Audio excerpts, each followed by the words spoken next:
Hey everybody, it's the coach. Welcome to the special Saturday edition of the NFL on EA Sports.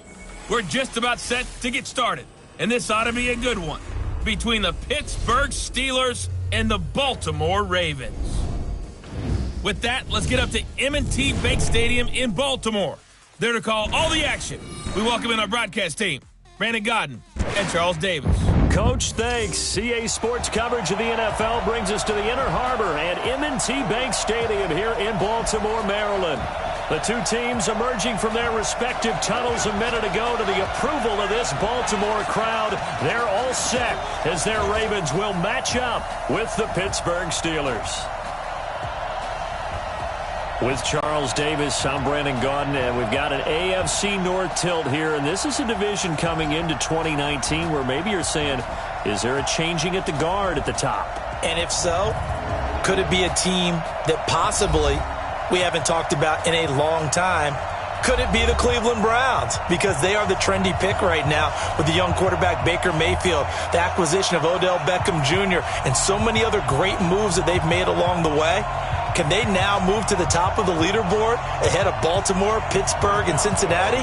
They believe they can. Two hard-hitting blue-collar franchises, one of the better rivalries going. The Ravens and Steelers are underway. And he'll get across the 20 before he's brought down at about the 23-yard line. Ravens offense coming onto the field. There's quarterback Lamar Jackson. And you don't want to hand out awards until the season's officially over. But MVP. Yeah, I think the engraver's workbench is prepped and ready to go to put his name on there. NFL record for rushing yards in a season by a quarterback, passing Michael Vick in Week 15 against the Jets. If you're looking to the playoffs, what do teams need to do to slow down Lamar Jackson? Well, what they're going to try to do is take away all of the running game. And that means you've got to take away Mark Ingram as well, his tailback. Because if he gets things established running inside, that's when Lamar Jackson's really dangerous, faking it to him and getting to the edges. But you're going to put extra people with eyes on him to try and take away the run. So for the playoffs, Lamar Jackson, just be prepared to hit those layups downfield because there will be open receivers. And a very good offensive unit here. One of the reasons they're so good is running back Mark Ingram. Took a little while for him to find his footing when he got into the league, but the former Heisman Trophy winner has it now and has really upped his pass receiving potential. A nice player. Well, once again, they'll go from the 23-yard line on 2nd and 10. They go to the former Saint, Mark Ingram. Some fancy footwork, but not much room to operate. Just up past the 25 and no further. Too easy. And a look at the Steelers' defensive unit. Bud Dupree came out of the University of Kentucky determined to let everyone know that they play football there as well as basketball. A terrific pass rusher off the edge.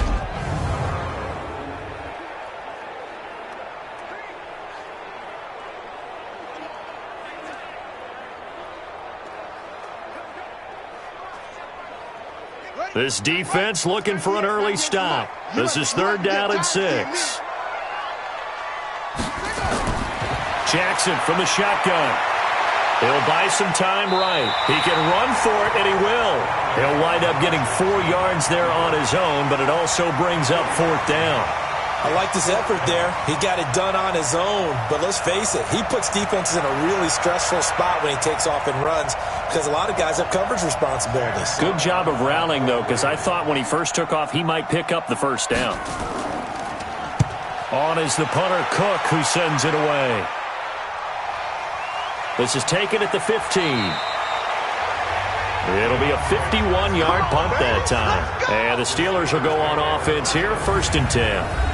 First drive coming up here for the Pittsburgh Steelers, who have really had to cobble things together at this quarterback position. You think back to the beginning of the year, Ben Roethlisberger there, then he goes down with the elbow injury. Enter Mason Rudolph, a combination of injury and ineffectiveness, put him on the bench, and then Devlin Hodges coming in. A lot of good with Devlin Hodges, but some mixed results as well. So we'll see what the Steelers have down the stretch here as they try to make that playoff push for the final spot in the AFC.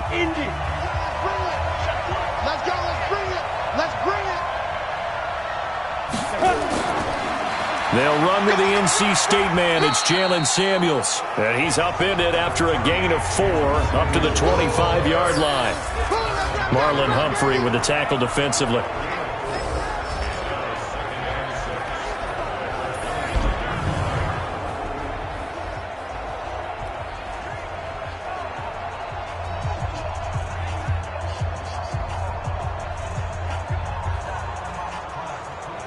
The run got 4. Now they deal with a 2nd and 6.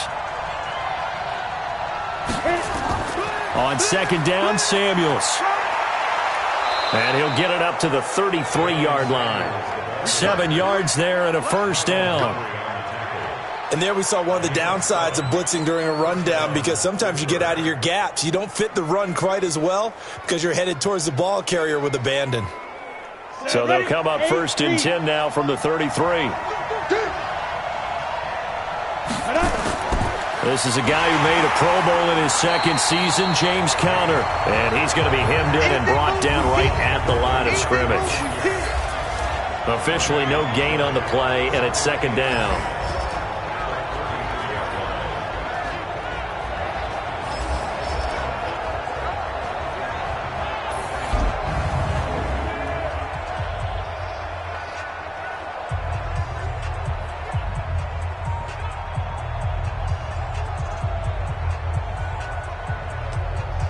So after the run for no gain, here's 2nd and 10.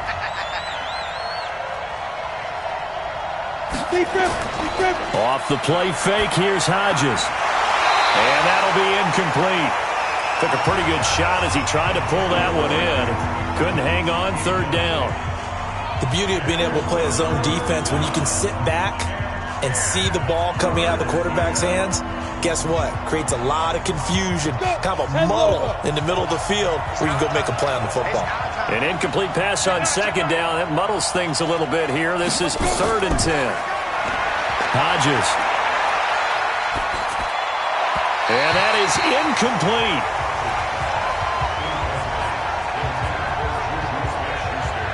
And 3rd down is a key down in any game you play. And 3rd down defense, something we've got to watch in this one.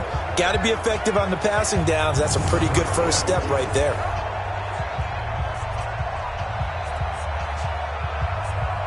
On 4th down, here comes the Steeler punter Jordan Berry to kick it away. Back deep is DeAnthony Thomas. And he'll get this away into the icy winter air. And a nice special teams job here. This is going to be down inside the 10 at the 7-yard line. So they'll play the field position game here as a very nice punt is going to pin them back. Yeah, it's almost like watching a game of tennis, or do you prefer ping pong? You know, back and forth like that? That definitely was excellent, wasn't it? As the Ravens come back out here on offense, we talked about Lamar Jackson earlier, Charles, but these Ravens, they rolled through the middle part of the season. Couple losses in September, but undefeated in October, November, and rolled that into December. They've answered every big question thus far. The wins over Seattle, New England, Houston, the Rams, the Niners and Bills as well. Are they the favorites to hoist the Lombardi Trophy in Miami on February 2nd? I believe they are, because they are a complete team. As much as Lamar Jackson powers everything on offense, he has Marquise Hollywood Brown out wide. He can throw the ball deep, too. Dependable tight ends led by Mark Andrews. Really good offensive line. Mark Ingram can run it. The defense comes at you from every imaginable angle. And if you're trying to prepare on offense for them, it is hard to do, and your quarterback gets hit a lot. And they have the best kicker in the league in Justin Tucker. That's a big formula for success when come playoff time. Throwing on 2nd and 3. Jackson. And that going to be incomplete. A lot of contact, no call, and it's 3rd down. Nice play there to force the incompletion. And to me, one thing's for sure.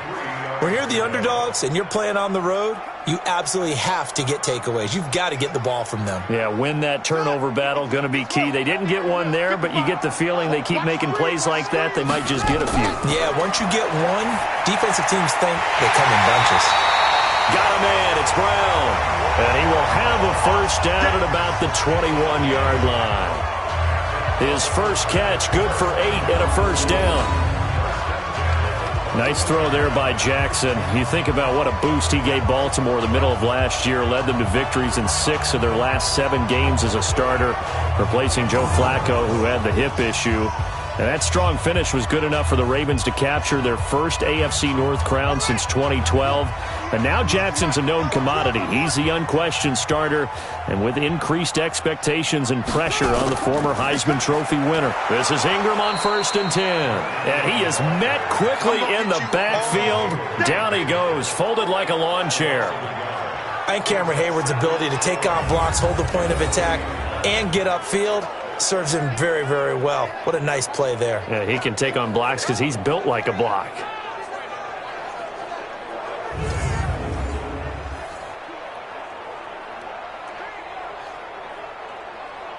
Let's go. 60 out low. 98 to Mike. Let's go, Heavy. Let's go, Heavy. Let me what you got. What you got, Heavy? What you got, Heavy? Give it. On second down, it's Ingram. He'll get about 3 as he's taken down at the 23.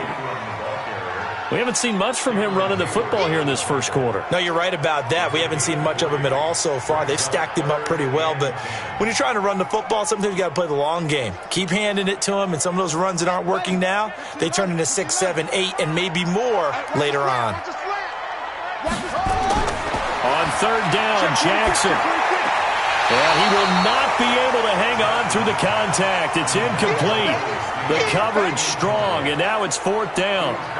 You hear the calls for a penalty, but I just don't think so. I think in this situation, the defender was making sure his guy couldn't hold on to the football. So I don't see anything that warranted a flag. No, I'm with you. There was contact, but I'm happy they kept that flag in the back pocket.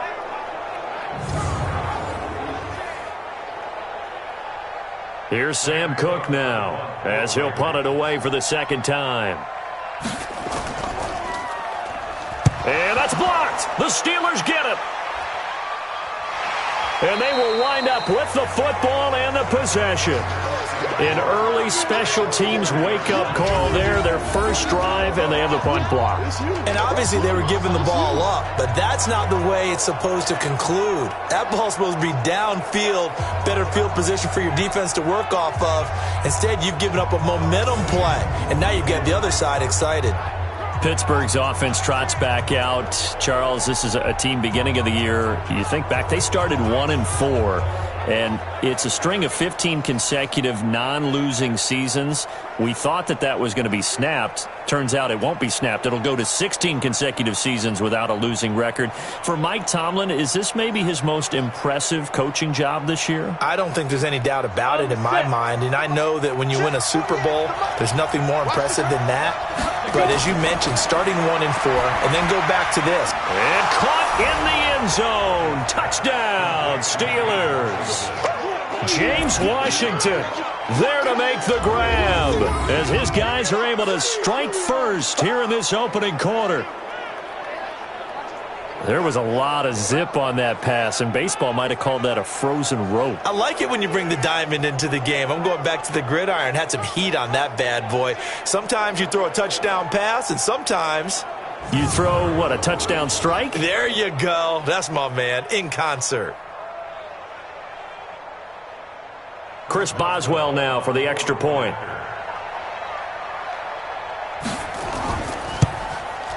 And he'll put it through to make it 7-0 Steelers.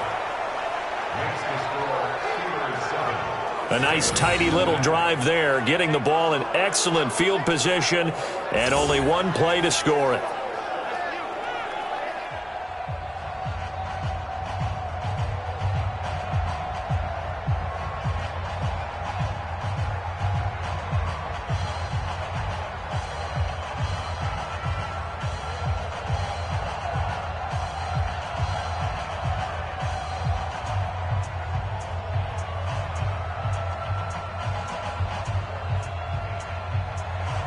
Boswell now to kick it away after the touchdown. This is fielded a couple yards deep. And all that work, but he stopped where he ultimately would have been, and he's simply taken a knee, and that's the 25-yard line. Now the Baltimore offense heading back out onto the field. They've shown very little offensively to this point. Well, neither team has, really.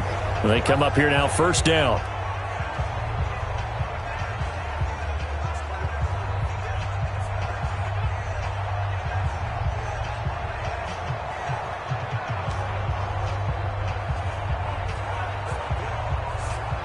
Jackson and the Ravens come up now first and 10 at their 25-yard line.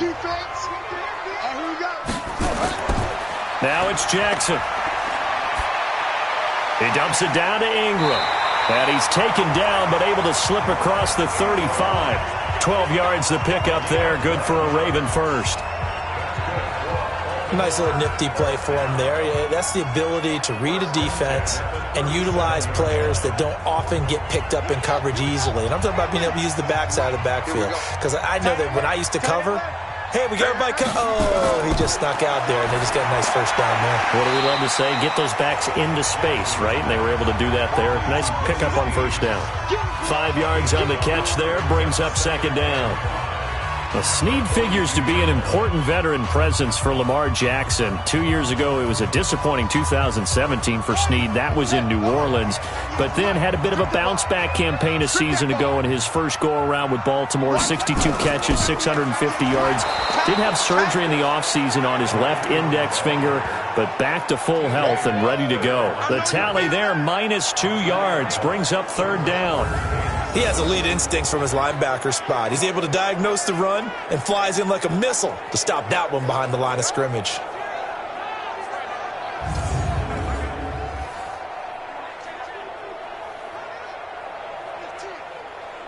The Steelers now in the nickel here on third down. Watch the screen, watch the screen. From the gun, Jackson. He's going deep for Brown. That's incomplete, but there is a flag down, so hang on. A big call coming on third down. Thought they were going to force a fourth down. Instead, P.I. gives them the first. And that's frustrating because you think you've taken them really deep into the count, haven't you? Instead, you've got to start all over. That can really, really be demoralizing. So after the big play, look at this, all the way down at the 15 now on 1st and 10. After the penalty, it's Ingram. And he's brought down just outside of the 10 at the 11. The tackle there by Mark Barron. And that's one of the reasons you like to blitz even on rundowns. It confuses the blocking assignments. It doesn't allow those offensive linemen to get up to the second level. Following the pickup of 4, here's 2nd and 6.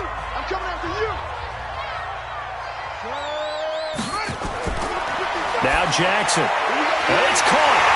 And they'll take it into the end zone for a Ravens touchdown. An 11-yard touchdown. As his guys are on the board here in this first quarter. A good tight end is a heck of a weapon for any quarterback, especially when you're able to create some mismatches. Sometimes they work against a linebacker. Sometimes they work against a smaller defensive back. But when they find it, they go to it, and it often results in touchdowns. Justin Tucker for the extra point.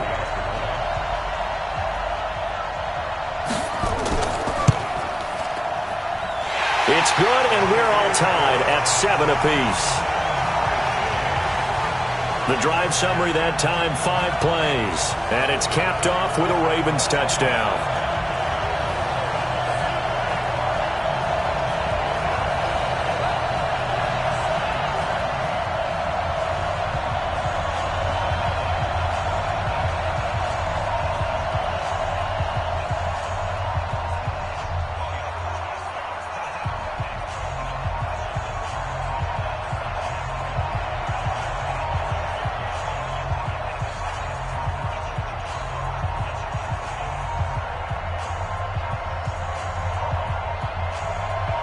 So all even at 7 now as they kick it away.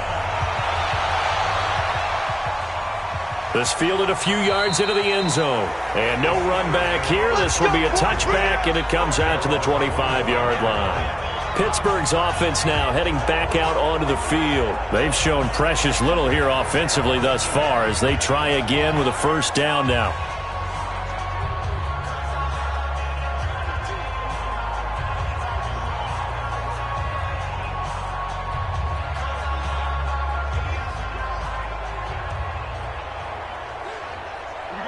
Set, 30 base. 58 right there. Here we go, here we go. Spin, go.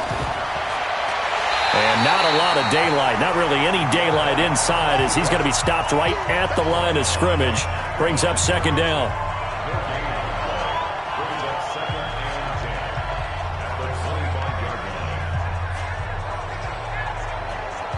They had the run for no gain. Now they'll try again from the 25 on 2nd and 10. On second down, here's Hodges. And this one incomplete. Too much contact to hold on to that one, and it's third down. They went with a dime look on defense. 2 extra defensive backs on the field and covered up essentially every blade of grass. That allowed them to disrupt the play. They had the incomplete pass on second down. Now they need a big play here. 3rd and 10. On third down, Hodges.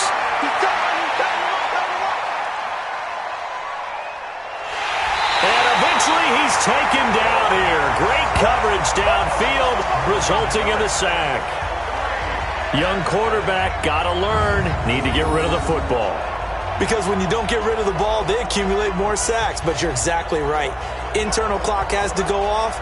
Either get rid of it or start to take off and go.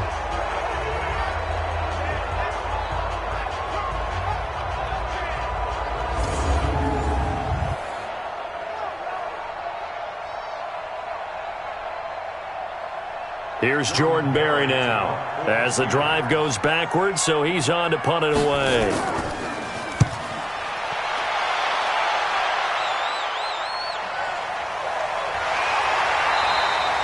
A big kick there. We'll call it 56 yards on the punt. And the Ravens will take over.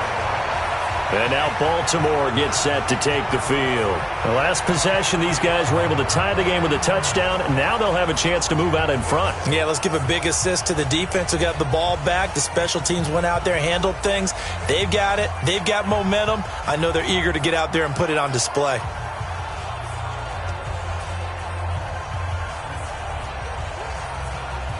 Jackson and the Ravens come up now 1st and 10, just shy of the 30.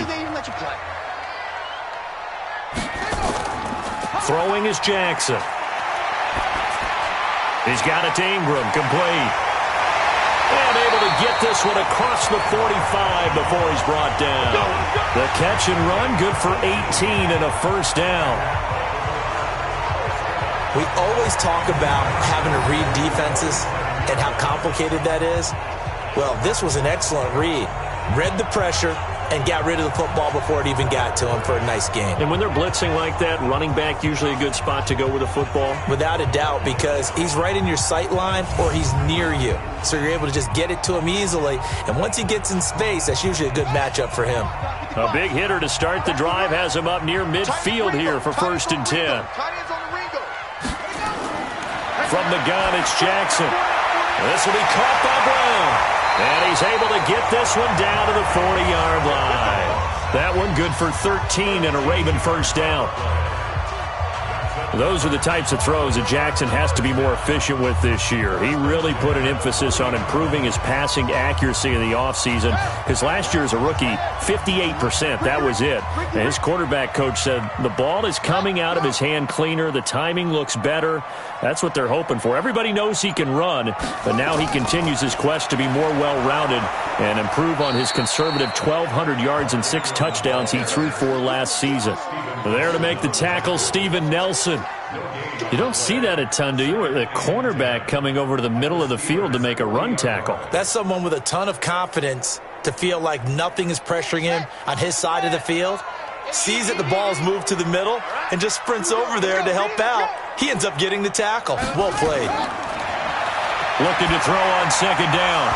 Jackson, and that is incomplete. A lot of force bearing down on him there. He could not hang on. It's third down. You get a tight end like this, and you know he's used to dishing out punishment, but here, he's the one that has to absorb the contact, and as a result, unable to hold on to the football. They come up to the line now facing a 3rd and 10 after the incompletion. They'll fake the give to Ingram. Now Jackson, and that will be incomplete.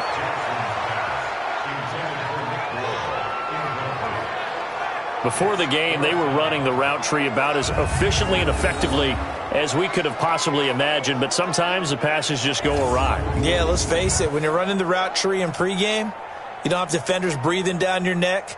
You don't have defensive backs making plays on the football. Hard to replicate the intensity of the game in pregame. Oh, they get to the football. It's blocked. Those really long field goals, when they are made, they are things of beauty, but there is a danger to getting them started, isn't there? Yeah, with that low drive, you've got to really keep it low to the ground, don't you, to get that distance? Yeah, hard to just pop it up in the air because otherwise it's not going to get there. So he's got to drive it low in order to have the distance, and that usually puts it in jeopardy, gives him a chance to block it, and everyone knows it on the other side. That's when you get your best jumpers on the other side of the field and try and get up and get it.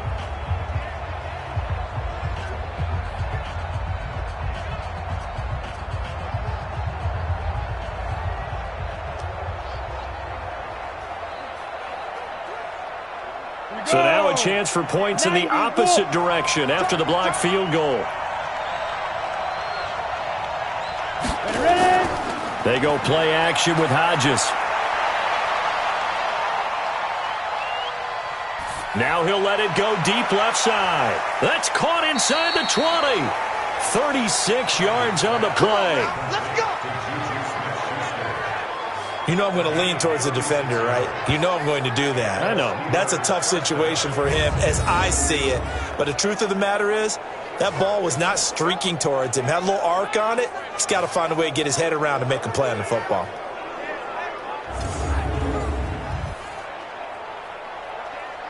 So the big play means just like that, they'll operate from the red zone now on first down. Let's make these babies cry. On 1st and 10, it's Hodges. And his throw is incomplete. We know it's not an easy job to go out and catch passes when people are trying to tackle you and knock the ball away. But the bottom line is, that's a pass he's got to have and a pass he should have caught. An incomplete pass on first down. That leads to a 2nd and 10. 2nd and 10, it's Hodges again. Johnson's got it complete. And able to get him down, but he does reach the 5. His first catch of the game, good for 11 and a first down. But it appears that they read man defense and went to the out route, and what you have to do on that one is the receiver's got to make sure he works the defender towards the middle of the field to give himself space to cut to the outside and have that ball delivered with good timing, and they got it done. They'll try and run for it on 1st and goal. And that'll get him halfway there as he takes it from the 6 to the 3-yard line. And, Brad, they went to a nickel defense, and that's a surprise this close to the goal line because ordinarily you use the back end of the end zone, the sidelines as extra defenders, and you want bigger people on the field to try and help against the run.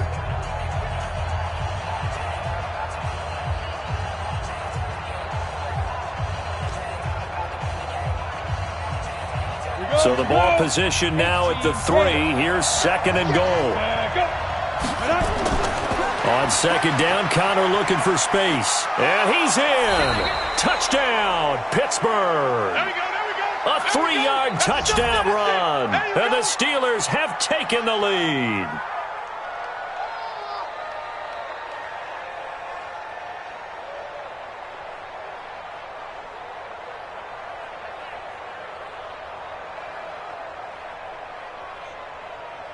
Extra point now by Boswell.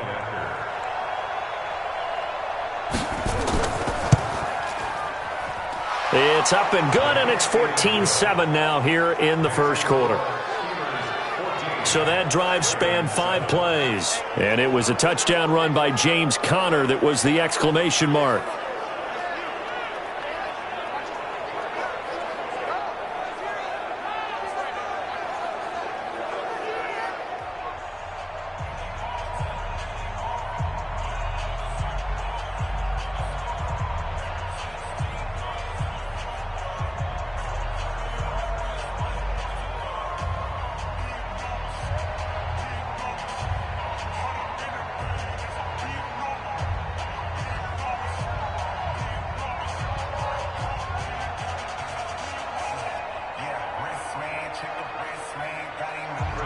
Boswell now to kick it away after the touchdown.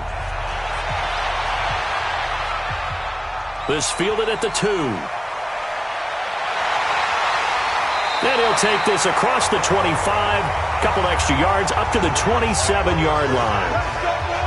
The Steelers defense getting ready here for this next possession. And they have certainly been effective in one category, and that's blocking kicks. And the best special teams coaches in the league convince their guys that blocking kicks is a badge of honor. Because most people don't really want to do it. It's not a heck of a lot of fun to catch one in the chest when you're trying to go through. But when you convince them to get that done, boy, that really helps your team overall. And the best special teams coaches are the best motivators at getting that done.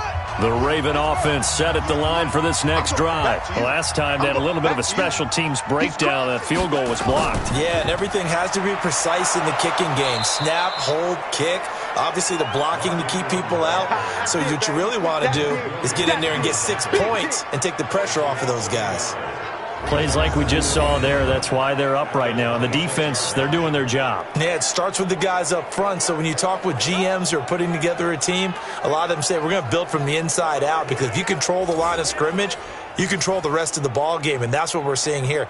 They're actually playing in the offense's backfield, not necessarily just playing at the line of scrimmage. A loss of a yard there to start out. That leads to a 2nd and 11. On the counter, Ingram.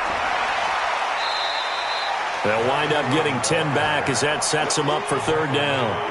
Baltimore was the most run-heavy team in the league last year after Lamar Jackson took over as a starter. And you think about Mark Ingram, he goes from a situation where he was sharing time with Kamara in New Orleans. Now he figures to be the top guy in the Baltimore backfield, although I guess you could say he's kind of splitting time with his quarterback, Lamar Jackson. But a great veteran presence Mark Ingram is behind Jackson. Ingram now in his 9th NFL season. And he slips up past the 45 before being tackled. That one good for 13 and a Raven 1st down. Got to say, I was a little surprised to see him, Charles, come out in the shotgun on 3rd and less than a yard. Yeah, but the way the NFL is nowadays, we hardly ever see anyone really run for it on short yardage. So they're going to throw the football more times than not. That was a nice, easy rhythm throw right there, and they pick up the 1st down.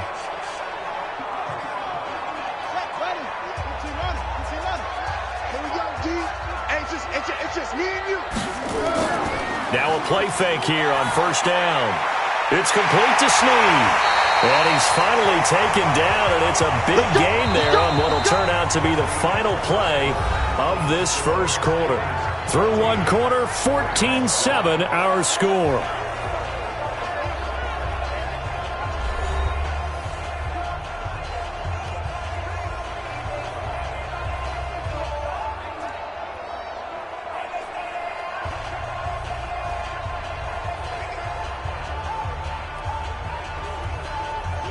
Operating out of Steeler territory now. Here's 1st and 10.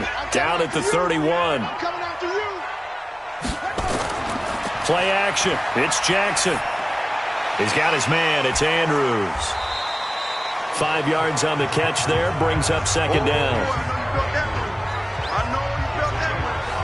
And, partner, I think that's a great example that not all tight ends are created equal, because everything was right. Got the completion, but he's not one of the more dynamic guys in the league. So even though he caught it, couldn't turn it into much more.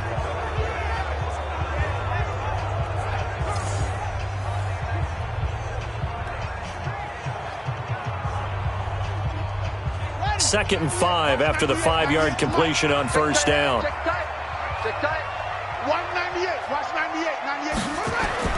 Off the play fake, here's Jackson. And now he'll tuck it and run. It's just a gain of a couple there on the scramble, and now it's 3rd down. They brought the blitz that time, and I thought they were going to get to him, but instead he flipped it on its ear and ended up picking up positive yardage. I thought he was dead to rights, but you are exactly correct, sir, able to turn that into a positive gain.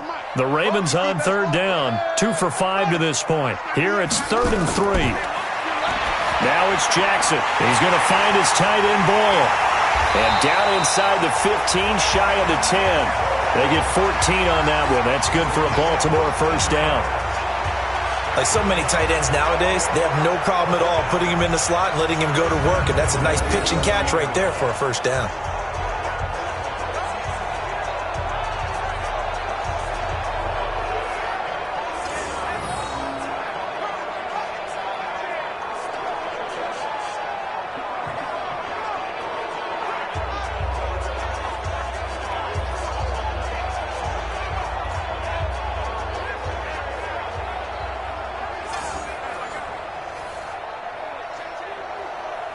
Jackson and the offense come up 1st and 10. And he's 4 for 4 now, throwing the ball to start the drive. They toss to Ingram. And a short pickup there down to about the 9. Just a yard on the first down carry, so it's 2nd and 9. I know that speed is the hallmark of today's NFL game, but the key to good rushing defense is still having your linebackers set the edge. The run only got a yard. Here's 2nd and 9. Double time. Here's Jackson to throw. That's into the hands of the tight end, Boyle. And he's going to be brought down just shy of the 5 at the 6. Only 3 yards on the catch. It's 3rd down. How about the timing on that one? Boy, they were in sync, weren't they? 3-step drop, balls out of his hands, right to the tight end. Nice completion, just like they do it in practice. The Ravens on 3rd down. They've hit it 50%, 3 of 6 to this point. This will be 3rd and 5. Jackson now. Nowhere to escape, and he goes down. Cameron Hayward attacking off the edge that time. Well, this has been a pretty sizable drive. They've had some success. Finally, the defensive coordinator found some success of his own. I think he just simply said enough of that. Okay, they've moved the ball well. We need to force the issue from our end, and that's exactly what he did.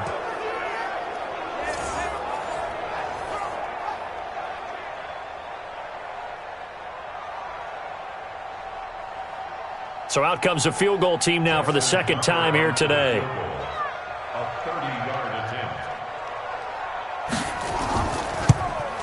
And Tucker's kick right there. It's good. And they'll cut the lead back down to 4 now at 14-10. Tucker named the league's all-pro kicker for the 3rd time in 2018. Go ahead and admit it. The only time that you get excited about Justin Tucker kicking is when he actually misses. It's and rare. excited is not the right word. Surprise is more what we're talking about. 90.1% coming into 2019. He's incredible.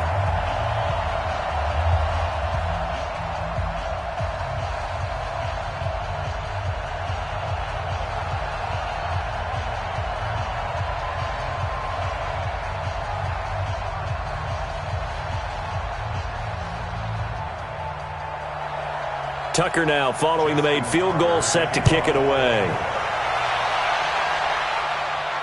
That'll be taken in the end zone. And no run back here. This will be a touchback, and it comes out to the 25-yard line.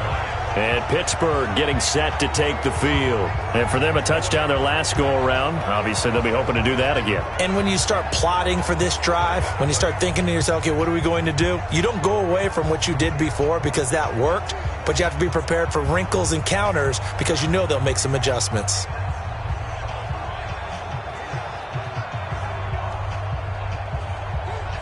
Let's go now. 15, run. 15, run.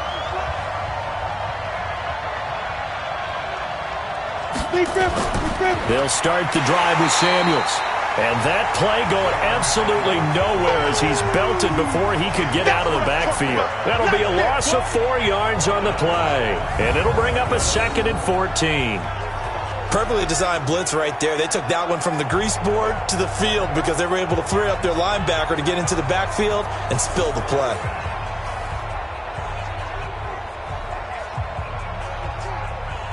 Well, the first play in the drive lost 4. Now they'll look to move it forward here on 2nd and 14. On the counter, it's Connor. So that one will get him halfway to the first down marker. 7 yards makes it 3rd and 7 now.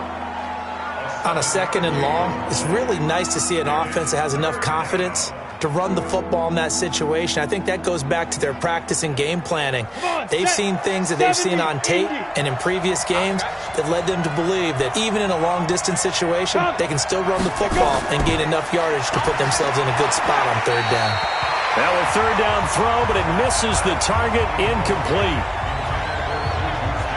Problems on 3rd down so far in this first half. Relatively small sample size, but they're now 0 for 3. And the average in the league, somewhere around 40% on 3rd down for offenses. So what's the answer to this? Either convert them or don't get to 3rd down in the first place. Get your big chunks of yards on 1st and 2nd down. Here's Jordan Berry now as he's on to punt for Pittsburgh. Pressure comes and it's blocked. The Ravens block it. Now it's scooped up, and this is a live football. 6 points for the Baltimore Ravens. Partner, as you well know, every block punt wasn't necessarily a called block. Sometimes the guy just finds his way back there. Doesn't matter.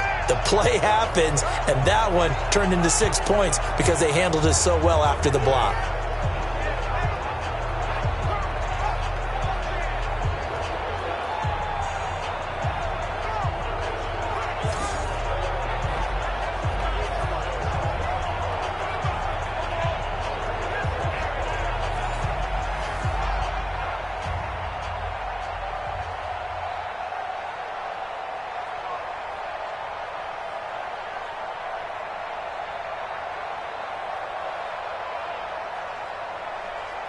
Tucker now for the extra point.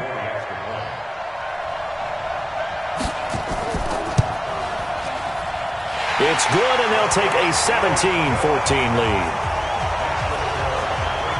Able to get the pressure, get a paw on it, knock it down, and then go and grab it and take it into the end zone. What a play.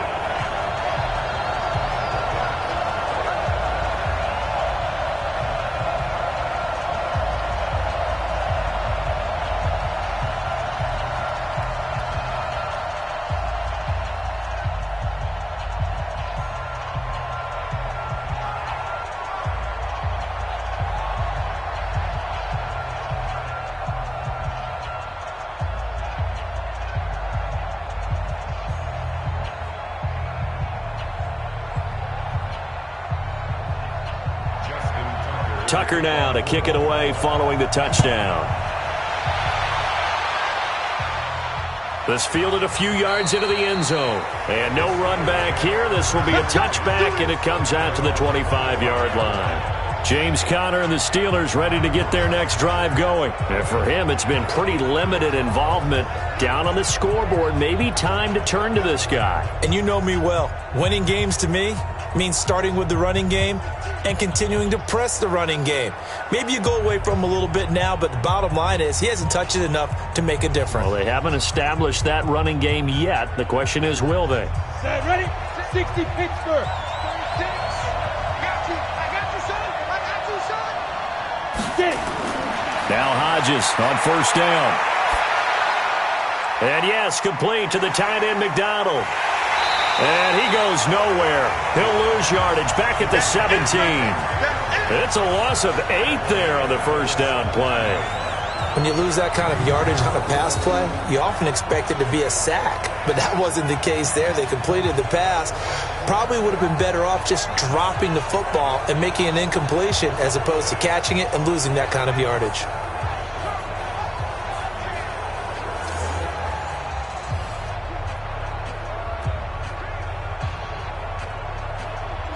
So they had the big loss on that first down pass play and facing a second and long. Hodges, and that'll be incomplete. Good protection that time, and they couldn't hook up on the long one. Now it's third down. And you just know when that play call came in, their eyes lit up because anytime you get a chance to take a big shot downfield, that's a lot of fun, and they missed an opportunity. And the Steelers on third down, 0 for 3 to this point. They could use a conversion. This will be a tough 3rd and 18. Now it's Hodges. And time finally runs out. He can't get rid of the football, and he's taken down. Jihad Ward coming in to drop him for a loss of 8, and it also brings up 4th. Well, they went with a nickel. They throw in an extra defensive back. Coverage was very good. Yeah, it was exactly as you would expect. A passing down, you bring in the nickel package. Just as you described, the coverage was excellent and allowed one of their linemen to end up getting to the quarterback.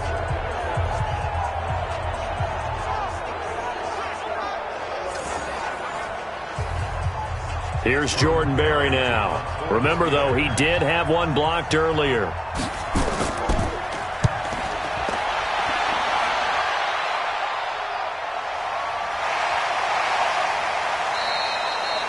Officially, that'll go as a 52-yard punt. Not too shabby. And the offense will take over with a new set of downs. Lamar Jackson marching back onto the field. He's played a pretty clean first half, a touchdown, no interceptions. Frankly, that's what they expect out of him. They want to see the ball thrown and thrown well, and he's able to do that and put it in the end zone. They'd love to see more of that before this game finishes. But right now, he's got his team in a good spot. A good spot, maybe looking for touchdown pass number 2 here in the second quarter. Baltimore with good starting field position as they come up 1st and 10 at their own 42. And he is met at the line of scrimmage, and he goes down right there. No gain there as he kept it himself at 2nd down. And one of the things that makes this play so difficult to defend is that it has so many options to it. And the quarterback has to go through them and fast. Do you hand it off inside? Do you keep it yourself? Do you pitch it to a trailing back? On this play, it's hard to say that he made the right decision because that play was swallowed up for no gain.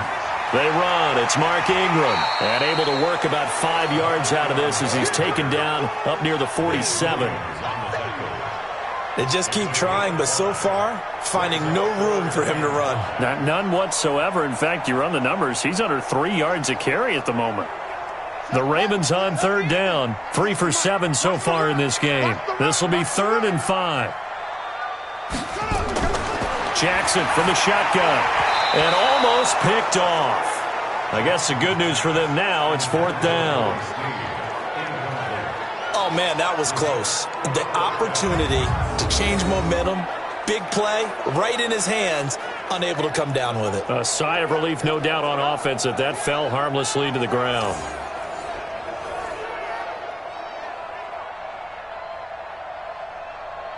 Here's Sam Cook now as he's on to punt for Baltimore. And he gets it away, a directional kick going toward the sideline. And this one will not be returnable as it sails out of bounds. Pittsburgh's offense now heading back out onto the field. These guys had to punt their last possession, and that's become too familiar of a refrain. Too many of these drives just wound up going nowhere. But you know how in baseball, when the pitcher gets a base hit and he's on base, they bring his jacket out to him to keep him warm? A lot of times the punter goes to the sideline, puts on sweatpants or a wrap over his leg to keep it warm. He might need a massage from the trainer right now from all the work he's getting. Set. 10 logo. Let's go, defense. Let's get out the field, defense. Ready? On 1st down, here's Hodges. And he's got his man, the tight end, McDonald. And they get him down, but not before he takes it across the 40-yard line. It's a Pittsburgh 1st down, a gain of 13. I like how they work the tight end on a nice little under route there. And if you're going to give him that much space, he's not even going to catch the football. He's going to run away from you a little bit, and that's exactly what he just did there, picking up extra yardage. Looking to throw on 1st down with Hodges. And nearly picked off there. Almost intercepted. Instead, 2nd down. CD, with that incompletion, let's talk AFC playoff picture. I think you and I agree that if you put together any sort of power rankings, we'd put Baltimore number 1, certainly in the AFC. But you look ahead to the playoffs getting started on January 4th. Who do you see as their main competitor for that Lamar Hunt trophy? Well, tradition and us not wanting to be wrong dictates that we say New England next. And rightly so, because of the number of Lombardi trophies they've won, how they've always played at this time of year. But the bottom line to me is the prime contenders right now for Baltimore, Kansas City. Patrick Mahomes has got it together. The defense is playing better. And Buffalo really showed me something when they beat Pittsburgh in Pittsburgh on a Sunday night in Week 15. They'll find Smith-Schuster. That's complete. And they're going to mark him down short, maybe by about a yard, if that. A short gain that doesn't get them the 1st down brings up a 4th down situation. Really nice job defensively. They knew where the sticks were. They got the stop before it.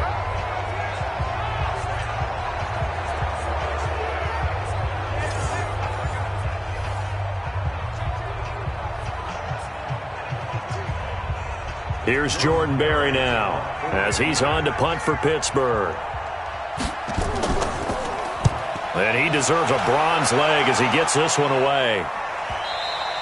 And a bit of a mistake there. This is well into the end zone for a touchback. This Ravens offense heads back out there, led by Lamar Jackson. He's got to be feeling pretty good, playing well. Team has the lead, so just looking to mount a drive here that ends in the end zone. And all quarterbacks will tell you, hey, we love a running game, helps us out. But at the end of the day, they want to rely on their arm, throw the football, feel good about things, keep things moving in the right direction. Right now, that's exactly what we're seeing. And we'll see if that continues. Jackson and the Ravens come up now 1st and 10 at the 20. From the gun, Jackson. Got him in. It's Brown. And he'll be corralled right around the 34. They get 14 on that one. That's good for a Baltimore first down. Now that was pretty. They executed that curl route versus zone coverage, and that changes things a little bit because against man, it's often a tight curl, tight, sharply run route. Against zone, you're just looking for that open spot, that dead area, so you make curl a little bit wider just to get to that place. And usually a tight window. He fired a bullet in there for the completion. And he'll get 2, maybe 3 up near the 37. What's the old expression, 3 yards in a cloud of dust? In this case, it's dust-covered pellets. It's no longer that old grass that we used to play on, right, and chew it up. Now we've got that artificial surface. You see the pellets go up. Still a nice play by the defense. On second down, Ingram. And his rough afternoon continues. He's going nowhere again. No gain on the play, and it's going to bring up a 3rd down. As usual, the hallmark of a good run defense, linebackers making plays near the line of scrimmage. Absolutely nowhere to run there. The Ravens on 3rd down. They've converted 3 times in 8 chances. This is 3rd and 7. Operating from the gun, Jackson. Snead's got it. And he slips up past the 45 before being tackled. 10 yards there, good enough for a Raven first down. They like going to him in the slot. He catches another one. I think this comes under the heading of, until they stop him, why not go back to it? He has something going really well. Great working relationship with the guy throwing the ball, and they keep making the connection.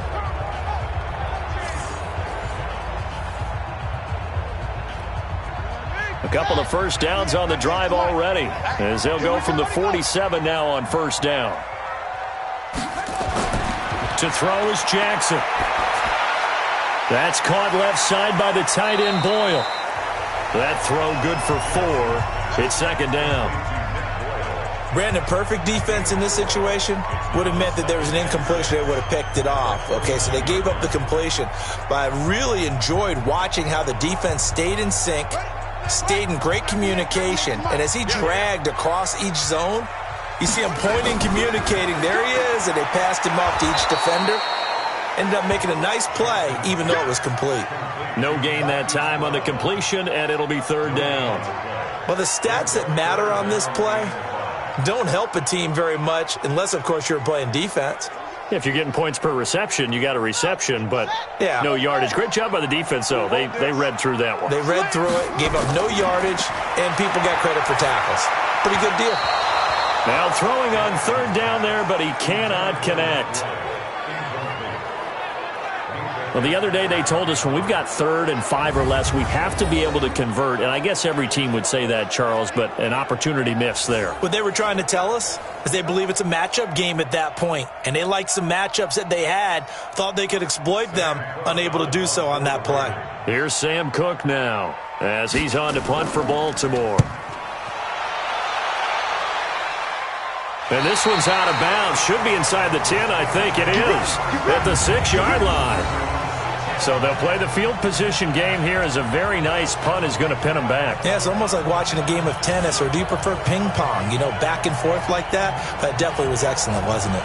And Pittsburgh getting set to take the field. Well, they're going to have to go at least 50, 60 yards here if they want to ensure that they don't have to punt the ball like they did last time. Yeah, so what you're saying is we're not playing to just get out of the shadow of your own goal line, right? You're playing to make sure the punter doesn't see the field again. So it's not picking up a couple of first downs.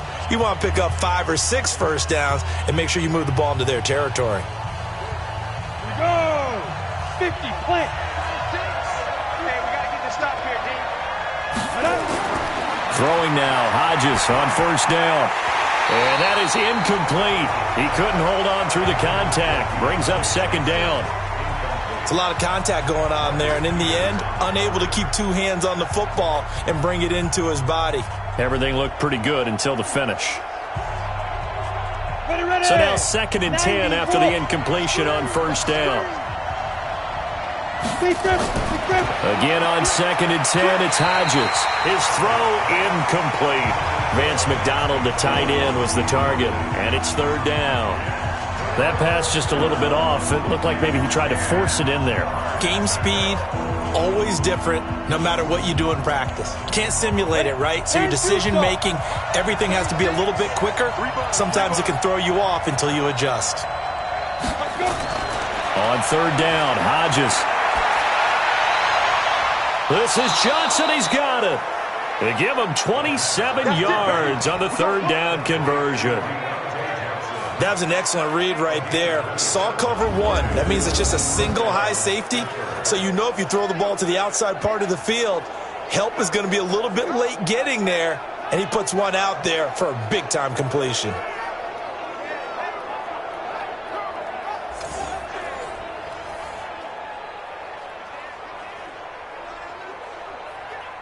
Here we go. This quarterback now has hit on just 7 of 17 passes, 41%. On 1st and 10, it's Hodges. And this will be incomplete. Physical play on the football there, and it's 2nd down. With that incompletion, you know, Charles, one of the big storylines in the final few weeks of the season lies in the AFC South. Tennessee and Houston battling back and forth. Houston won round 1, week 15, a victory in Nashville. But which of those two teams do you think has the potential to go deeper in the playoffs? Well, Tennessee just lost at home to Houston, and now we'll have to go on the road to play them again in week 17. So I would say, on the surface, you would think Houston. They have the quarterback as well in Deshaun Watson that scares everyone. But I'm picking Tennessee as the team that could go deeper because of their defense. That's really a top 5 defense on any given Sunday. Their ability to rush the passer, their ability to play the ball in the air. I like that Tennessee team, and I think Ryan Tannehill, the switch to him at quarterback, has really energized that club.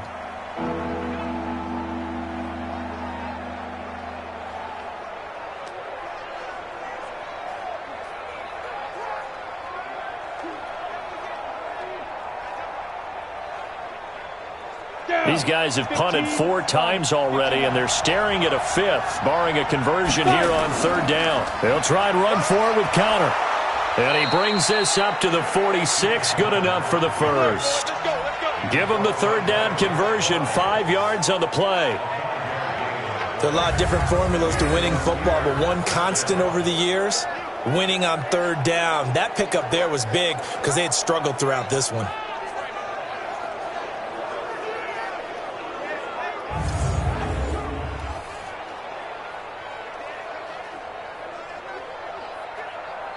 Couple of first downs to kick off the drive. Here's 1st and 10 up at the 46. And we've hit the 2-minute mark in this first half of action.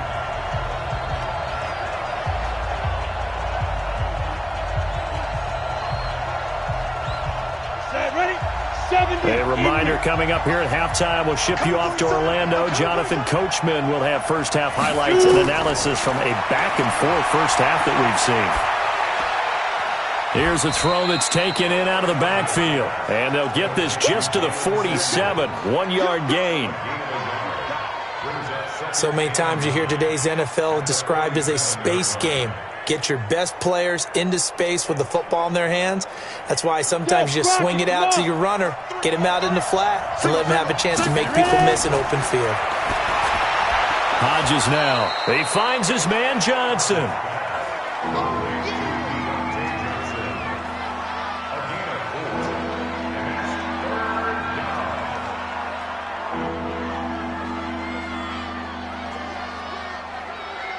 They'll get to the line here, but remember, it's also 3rd down. From the gun on 3rd down, Hodges. Open man, Smith-Schuster, it's complete. And he's going to be out of bounds, but not before he takes it inside the 40. It's a Pittsburgh first down, a gain of 13. A little football 101 there. You just see the receiver try to run down the defender, meaning he goes right at him and really trying to move him a little bit towards the center of the field so he can put his foot in the ground and break to the out, to the sideline, and make a catch. Let's go. So from the 36 now, 1st and 10. Throwing yet again. Here's Hodges. Complete. It's Johnson. Now the Steelers use the first of their 3 timeouts, as they'll stop it with exactly a minute to go before halftime.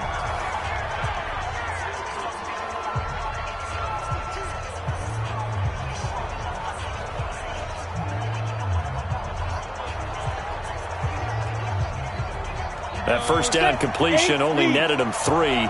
2nd and 7. Once more, Hodges sets to throw it. Setting up the screen, this is Samuels. The Steelers signal for the second of their timeouts, as the clock will stop with 55 seconds to go until halftime.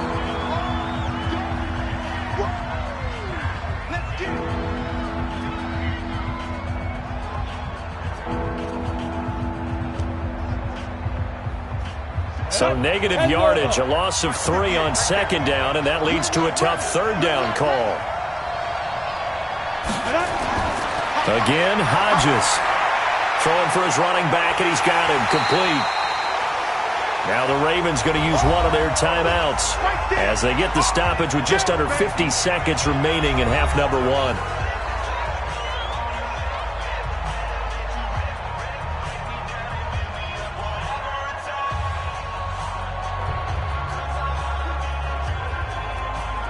So on 4th down, the Steelers call on the number of Chris Boswell for the field goal try. From the left hash, this from 46. Boswell's kick is good, and that will knot things up here late in the first half. Boswell signed to a 4-year deal prior to last season, but he struggled a little bit. Yeah, do you think that they saw 13 of 20 when they signed him to a 4-year deal? Not at all. Needs a big bounce back in 2019 if he wants to see the end of that contract.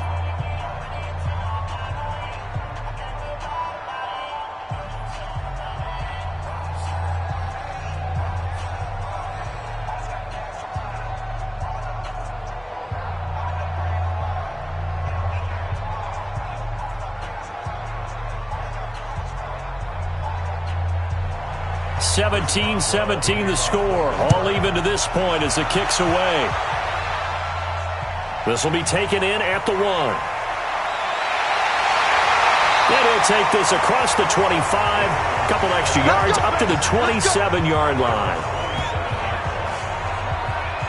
Now the Baltimore offense heading back out onto the field. And we're under a minute to go here in what's been an even first half, all tied up. Yeah, still time to make something happen, too. A couple completions, you string them together, could get into field goal range.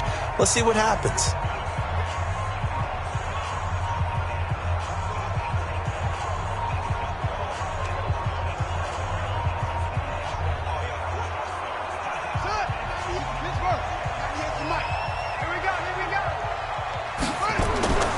Jackson on 1st down.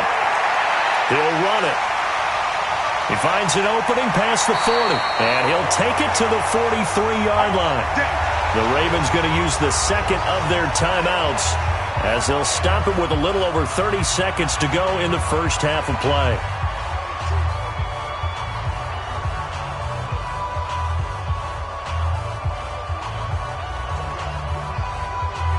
One play has him up past the 40 already, and another 1st and 10. From the gun, it's Jackson. He's got it to Ingram, complete.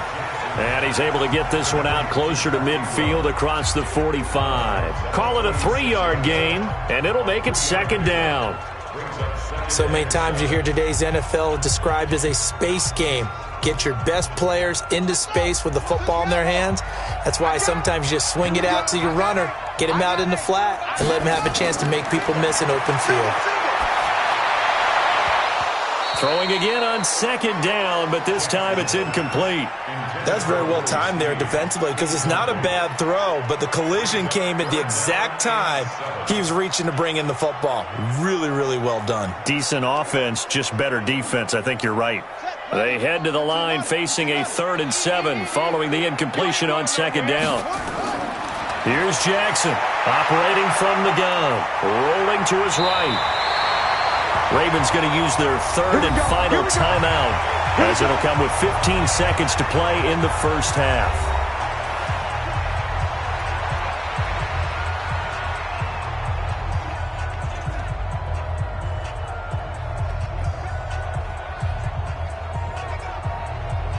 Now Justin Tucker. He has hit from 61 in his career, so he has the leg for this.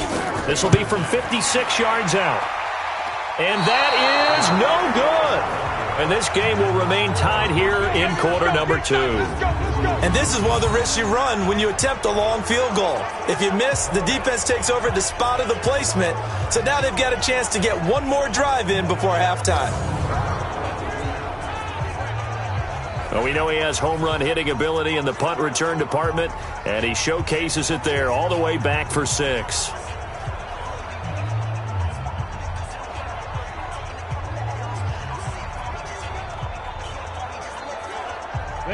The Steeler offense here about ready for their next drive. Time remaining for likely one final play. You're on your side of the field, but, heck, maybe you throw one up 50-plus yards, see what happens. Don't forget that taking the knee is the right play to make because you just get out of there, you regroup, you start over.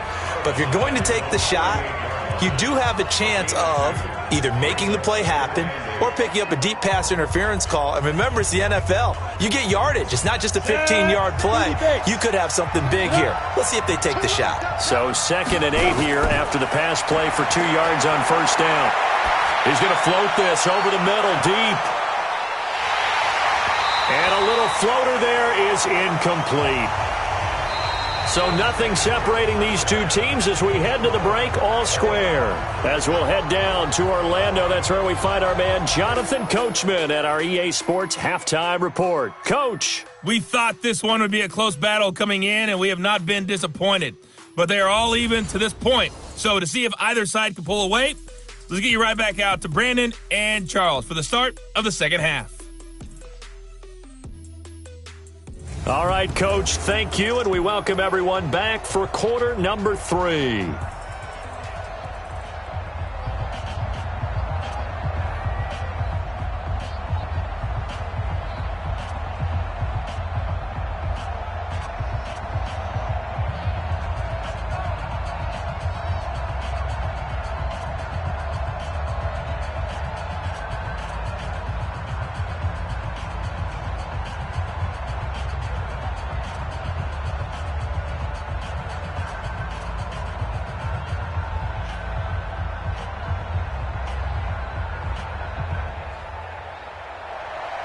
And ready to get the party started for the second half. It was an even first half, all tied on the scoreboard. That'll be taken in the end zone. And he won't return this one. He'll go down to a knee, and they'll start at the 25. The Steeler offense now with a football first here to begin the third quarter. First half showed us some pretty good offense. Tie game, we'll see what the second half brings. And it'll be interesting because I think both sides feel pretty good about what their offenses are doing. Got to wonder what adjustments are being made defensively to try and get a spark and maybe slow down the other side. But here, do you change up anything on this opening drive? Not offensively, you don't. You got everything going your way. You've probably prepared for maybe some change-ups you might expect, but overall, you like what your game plan's showing you. Now Hodges on first down. Nowhere to go here. He lost the football, and it's picked up by the Ravens. And nothing but green grass here, middle of the field. And this is going to be brought back for a Baltimore touchdown. So many times tight games decided by one big play. A lot of times, of course, it's the offense. Here, it's the defense coming up huge. And you know head coaches walk around locker rooms, walk around bench areas saying, guys, somebody make a play. It's a cliche, but it applies here.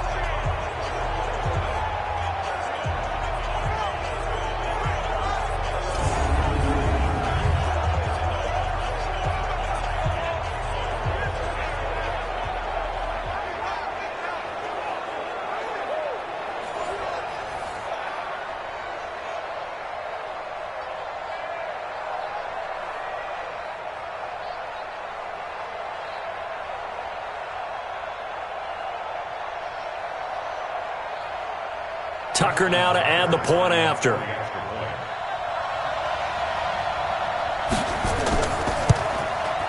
And they will take a 7-point lead now. So not only the cough up, but then the pickup on the other side, the scoop, and the score the other way. The fumble return for a touchdown.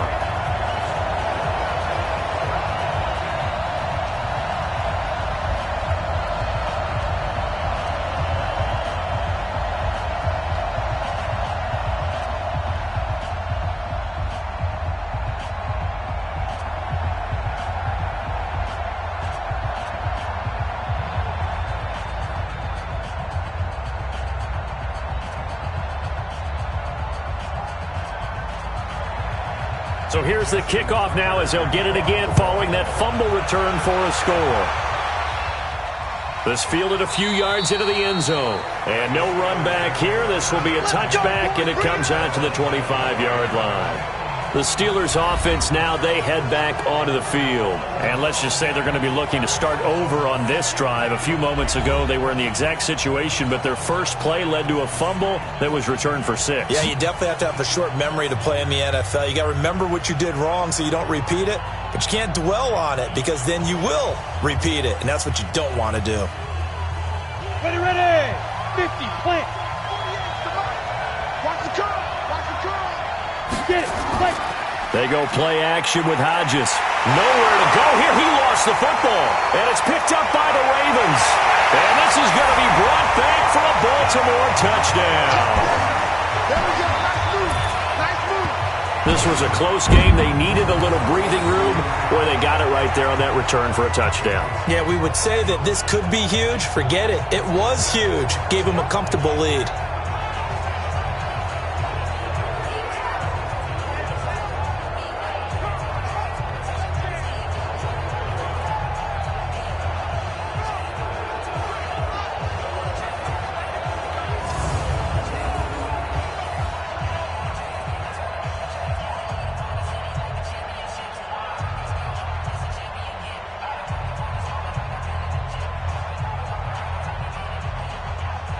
Now Tucker to add the PAT.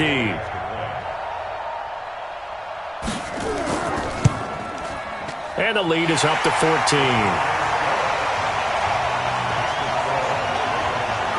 The scoop and score, always an exciting play in football, and we witnessed it there. Grabbing it off the ground and then rumbling it into the end zone for 6.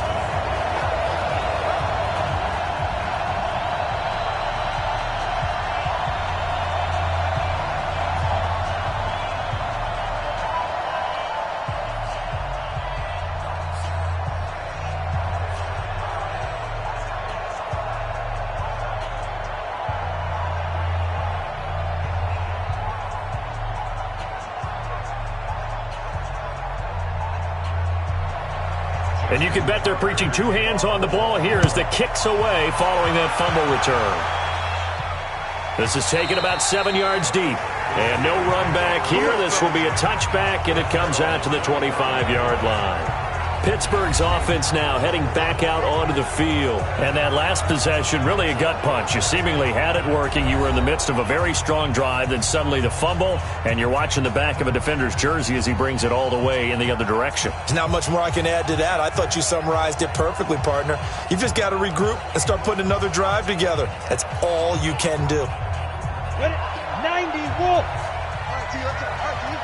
Got double time. Double time. 5. On first down, here's Hodges toward the center of the field, but it's incomplete. James Washington was the intended target, and now it's second down. Well, let's get back to the playoff picture. We talked about the AFC. Let's look at the NFC. That race starting to come into focus. We know most of the teams, Seahawks, 49ers, Saints, and Packers all in, Vikings in good shape.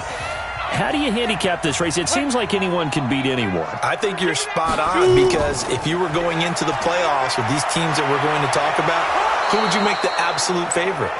It could be anyone, right? It could be Seattle. It could be San Francisco. It could be New Orleans. I know Minnesota's probably going to come in as a wild card. Green Bay will come in as a division champ, it looks like. But bottom line is, Dallas or Philadelphia's got to win the NFC East.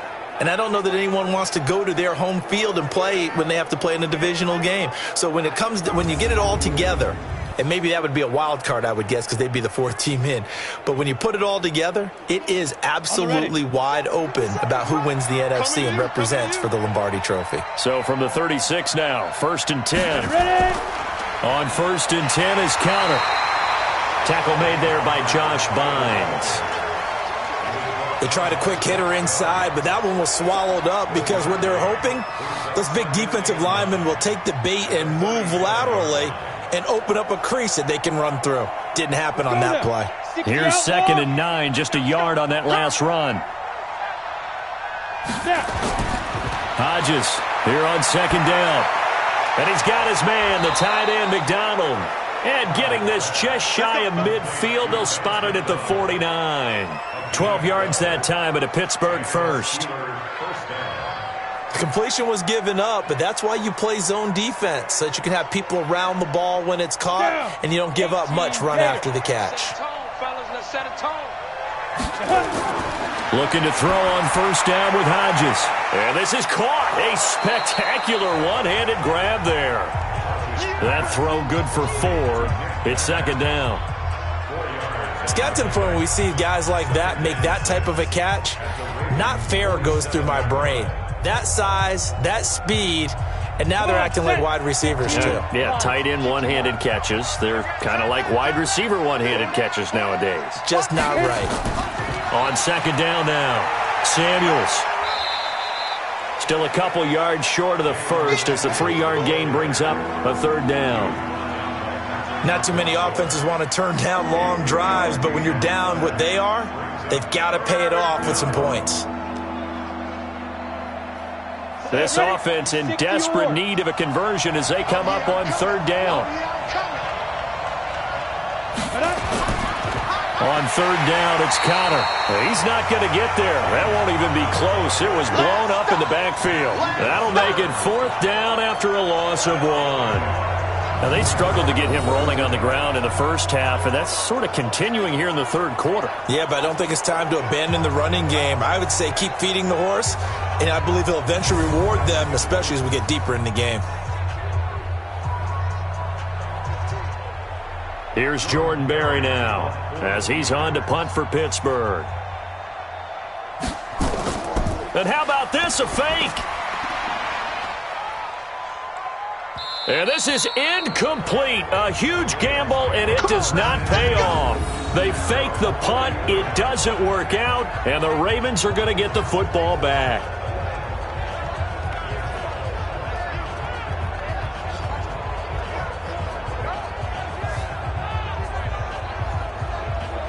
And now Baltimore gets set to take the field. They built a good first-half lead. Now they have a chance to add on to it. And what I'm thinking is that the offensive staff spent the entire halftime just working with them on, here's what we think they're going to do to attack us in the second half. Nice first half that we've had, guys, but be prepared for some change-ups. We're going to see them when we kick it off in the second half. See how they handle any adjustments that might be made defensively. So good starting field position for them here as they come up 1st and 10 at their own 40. And he's going to lose a yard or two, taken down behind the line. Javon Hargrave able to get in there and drop him behind the line. Well, partner, we know they came out of the locker room down on the scoreboard, but I will guarantee you the defensive side of the ball got super emotional. They can come out and play with aggressiveness, with fury, because they don't have to be quite as precise, and it paid off for them on that play, didn't it? Sure did. Excellent play, really setting the tone for this third quarter. Here we go. Here we go. He's tired of reading. On second down, it's Ingram, and he is met in his tracks behind the line of scrimmage. The second down play results in a loss of 2 yards. Sometimes with the running game, you've just got to stick with it. Look, it's the third quarter, no time to panic. But that also doesn't mean you just do it the same way you've been doing it the entire ball game. Maybe change up some blocking assignments or run a few different plays, but stay with the overall essence of the running game. And on third down, a nickel formation here defensively. Jackson from the shotgun. And he's got Snead. And he is into the end zone for a Baltimore touchdown.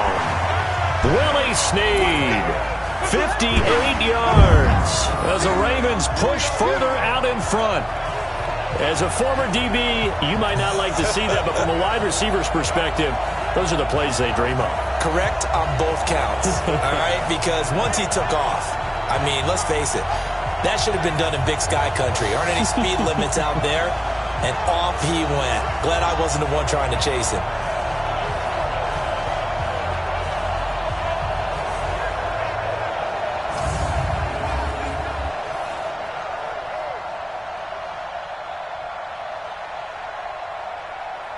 Tucker now for the extra point.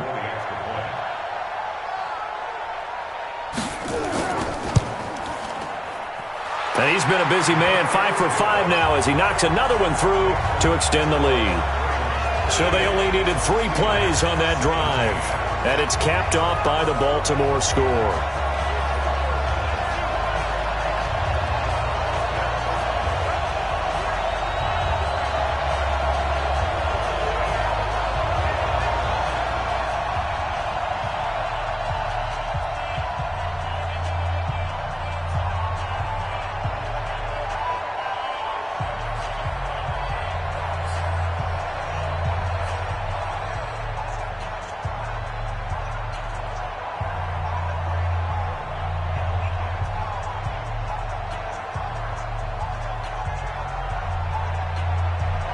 Tucker now to kick it away following the touchdown.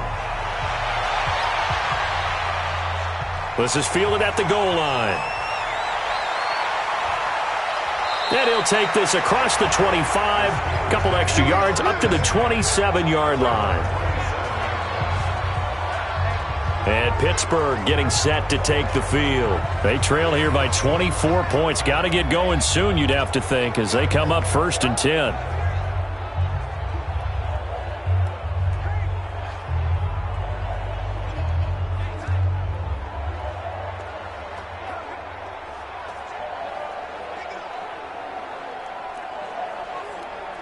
Let's go. 70, Indy. Big stop, D. Big stop. Let's go. Big grip. They start the drive with Connor. And he's going to get about 7 yards on that one, up to around the 33. Getting had a ton of success here so far, but you get the feeling that he might be on the verge of popping one. Yeah, even on that one, there was a little bit of a hole, but it closed there quickly at the end. So they'll come up after the gain of 7 on a 2nd and 3. 3 down. Let's go. On 2nd down, here's Hodges. Got an open man, it's Washington. And able to get this one across the 45 before he's brought down. 12 yards that time at a Pittsburgh first. Well, if you do read man coverage, Brandon, the drag route's a pretty good one to run against it because you're running away from people on it. 8, read. 36. Bring it. Let's go. On 1st down, it's Samuels. And across midfield he goes into Raven territory. A solid run on 1st down. Gain of 7 leaves him with a 2nd and 3.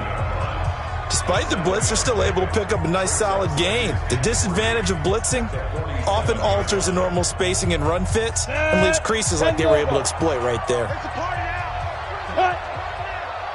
Get it. Go. On 2nd down now, it's Connor, and he'll be taken down at the 44-yard line.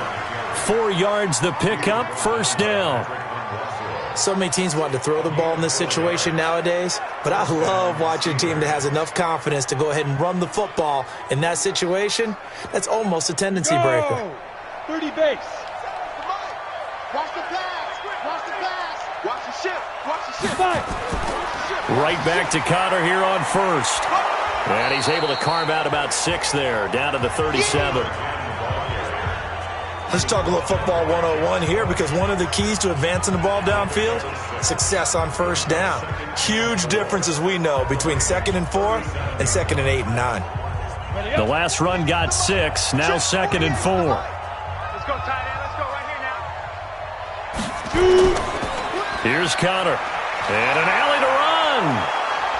And brought down, but not before they're inside the 25. Let's go. The Steelers picking up 15 yards there and a 1st down.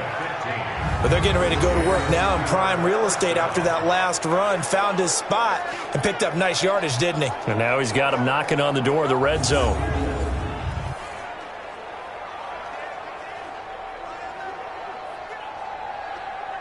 Ready. 18 Gator. Come on, let's go. Ready. Off the play fake, here's Hodges. And the defense has it covered. It's intercepted. It's the former Seahawk, Earl Thomas. Well, Charles, while we have a second, we talked about the NFC playoff picture, but I wanted to get your thoughts on a hot topic right now in NFL circles. That's awarding a home game to every division winner, regardless of record. It's happened twice in this decade that we've seen a 7-9 team in Seattle get a home game and a 7-8-1 Carolina team get one. Where do you stand on this? Because there's a scenario where you could have a 13-win team from the NFC West traveling to face an 8-win team from the NFC East. I know I'm a dinosaur on this one. Absolutely. I love the division champ getting a home game. I don't care what the record is, and I know it sounds wrong, and we're in this society now where everything has to be fair and right. And we would like that, and I would like that too for most big topics. But in sports, it's actually kind of cool when these things happen. Remember, Seattle at 7-9 hosted the defending Super Bowl champs New Orleans and beat them. That big Marshawn Lynch run that we'll remember forever. Carolina 7-8-1, they actually lost at home in their playoff game. So you don't know how it's going to turn. I like division champs winning it and getting a home game, even when the records are kind of messed up. I'm with you. You're making me smile. How about that? You and I sitting at the home, two old dudes going, that's the way it ought to be. The stop for no gain brings up 2nd and 10 from the 20. Again, they'll run with Ingram. And he'll be upended after a gain of 5, up to the 25-yard line. Tough first half for him, unable to put up the numbers he's used to producing. But with a guy like him, you and I both know it just takes a couple of explosive touches for him to make an impact on this game and on the stat sheet as well.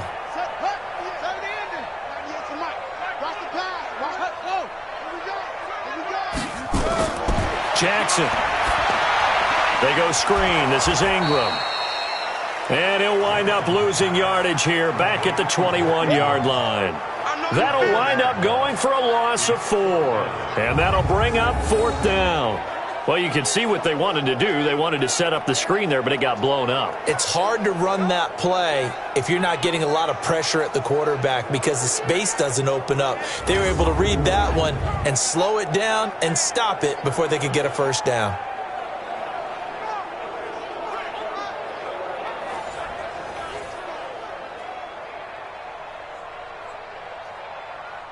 Here's Sam Cook now as he's on to punt for Baltimore.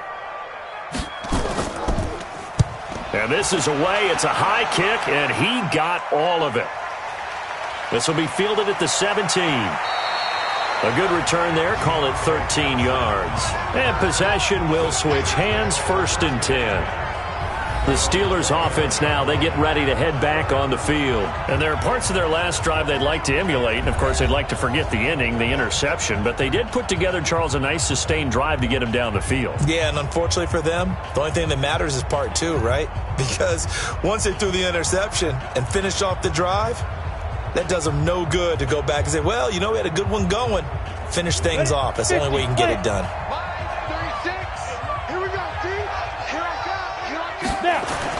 Trying to shake off the interception. He'll look to throw. Oh, that was dangerous.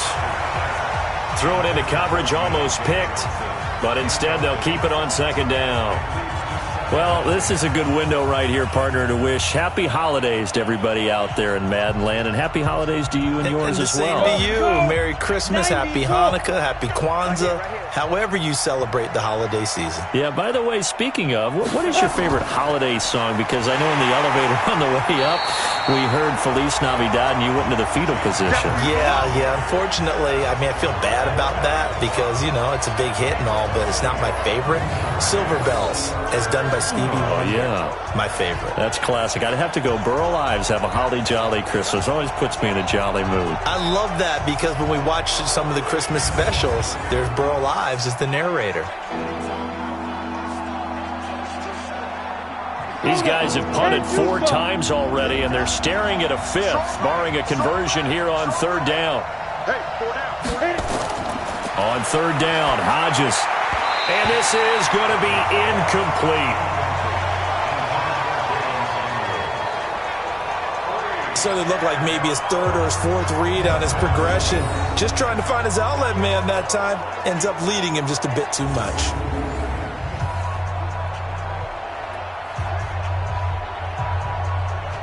Here's Jordan Berry now. On, we think, to punt, though he's faked it earlier, but he was unsuccessful.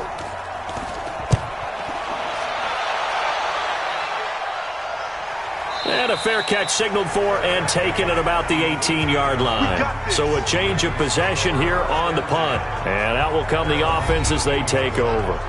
The Ravens offense now, they get set and head back onto the field. And on the last go-around, they really couldn't get anything going. They had to punt from deep inside their own territory, which means you're going to lose the field position battle as a general rule. What they're looking for now is a little more consistency, move the ball at least a few times on offense, get a couple of first downs, and hopefully flip the field. Yeah, just something to build off of. That's what they're looking for here. Jackson and the Ravens come up now 1st and 10 at their own 18. Now he dumps this off over the middle, and he's got it past the 30 before he's hit and dropped. The catch and run there, good for 16 and a first. We can talk all we want about football being a game of strength and brawn. It's also a game of mismatches, and they're trying to create one there, getting it to their back out of the backfield to make a bigger play. As we often say, get it to him in space, let him use his leg. Yeah, if he can get a matchup against a linebacker or maybe a defensive end dropping out in a zone blitz, he's going to win that battle just about every time. So they'll come up 1st and 10 now from the 33.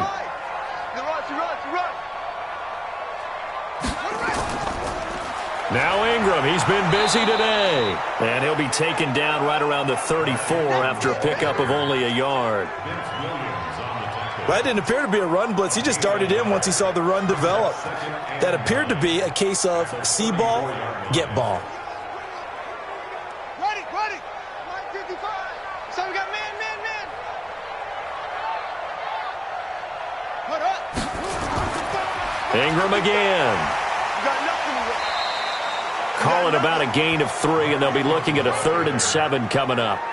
Third quarter and you've got the lead. You're not ready to go into that 4-minute offense to close the game out, but a running game can really benefit your team right now. Ready? 98. Watch 98. 98 for Mike. Check. Ready. On 3rd down, Jackson. He may try and run for this. And able to get this one across the 45 before he's brought down. Jackson always a threat to run. He's got the first down. He was the NFL's leading rusher among QBs a year ago. Everyone in this stadium knows Jackson can do that as well as any QB in the league. They talked about limiting some of his running this year, especially the design runs, but he's still going to scramble when he feels he has green in front of him. He led all quarterbacks last year, 695 yards rushing. And keep in mind, 80% of those came in the 7-game stretch when he was named starter late in the season. 2 first downs have him up near midfield now on 1st and 10. They run from the pistol with Ingram. And he's tackled a yard short of the marker. Good gain of 9 on 1st down. They're trying to show that they can run the ball, protect this lead, give it to the backs, play a little bit of keep away, don't you think? And that's probably a good philosophy at this point, going to make that defense stand up and stop them.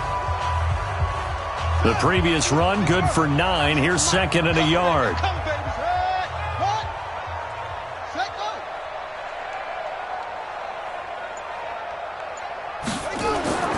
They'll keep it on the ground. Ingram. And this time he's not going anywhere. They'll get him down right at the line of scrimmage. Not enough there for a first. No gain, as a matter of fact. And it leaves them at 3rd and 1.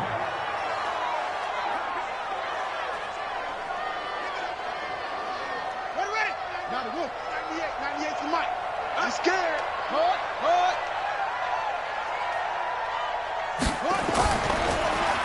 Snead's got it. The completion there winds up a wash, and it'll bring up 4th down.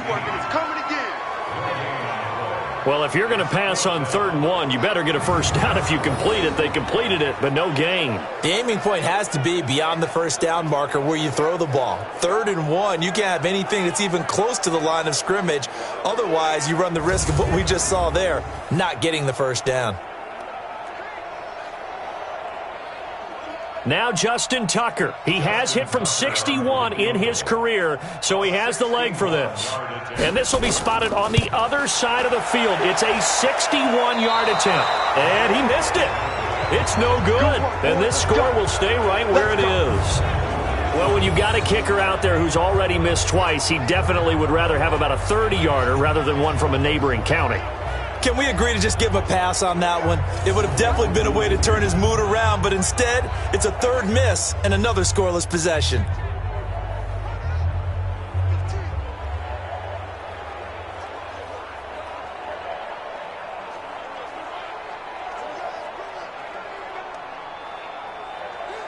Ready. Mike, 57. Hey, keep it up. Keep it up. Ready. Play action. It's Hodges.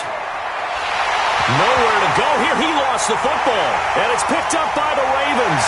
The 30. The 20. 10. And this is going to be brought back for a Baltimore touchdown.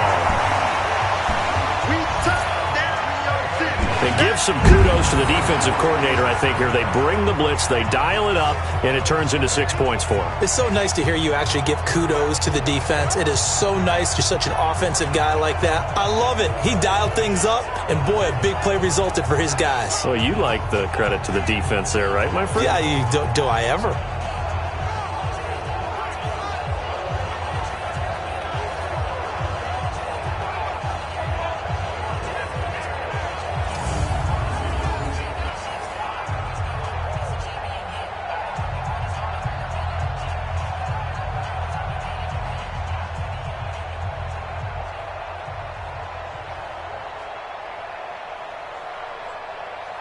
Tucker now to add the point after.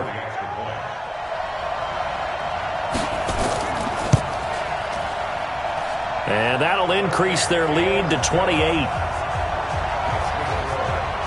So not only the cough up, but then the pickup on the other side, the scoop, and the score the other way. The fumble return for a touchdown.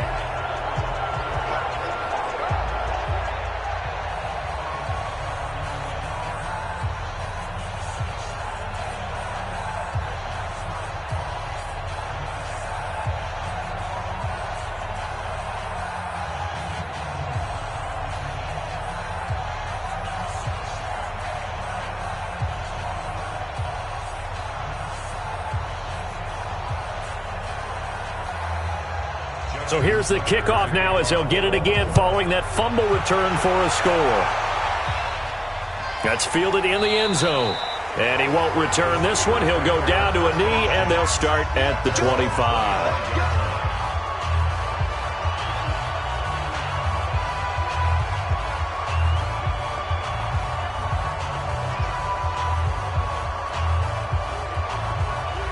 The Steeler offense here about ready for their next drive. And here we are almost through 3 quarters of play, and this passing game still has not really found any kind of rhythm. Put it mildly, because they're not even over 100 yards yet. And in today's NFL, where it's a pass-first league, that is quite surprising. Not many teams patient enough to stick with the run. Everybody wants to advance the ball through the air. They've got to get their timing back.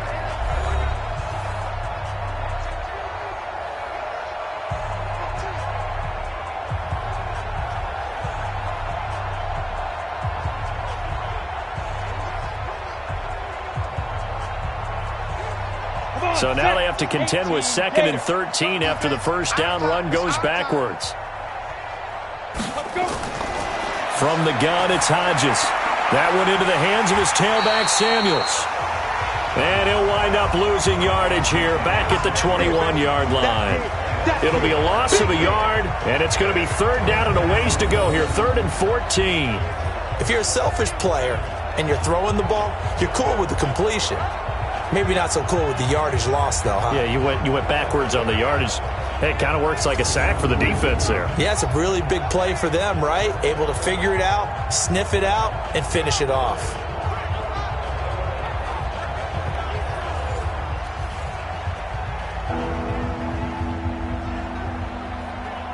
And the Steelers on 3rd down. They've had a lot of chances, but not much success, converting only 3 times. This is 3rd and 14. 3rd and long. It's Hodges. And yes, complete to the tight end, McDonald. And he'll be brought down at the 28, and that is well short of the first. They get 7 there, but it brings up 4th. You got the big lead defensively. Willing to give them that underneath stuff, right? And this is why you work on your tackling. tackle them after the catch, inbounds, keep the clock running. Just go ahead and bleed the game out that way.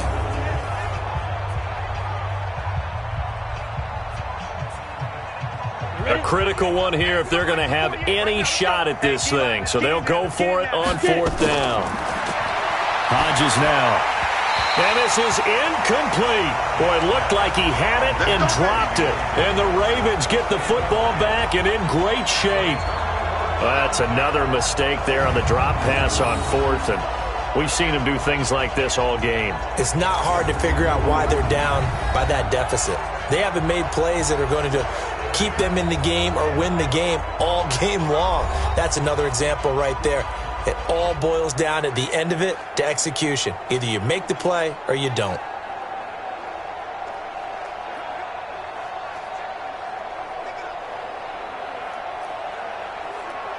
Let's go. 60 out low. 98 to Mike. Rabbit. Check 50.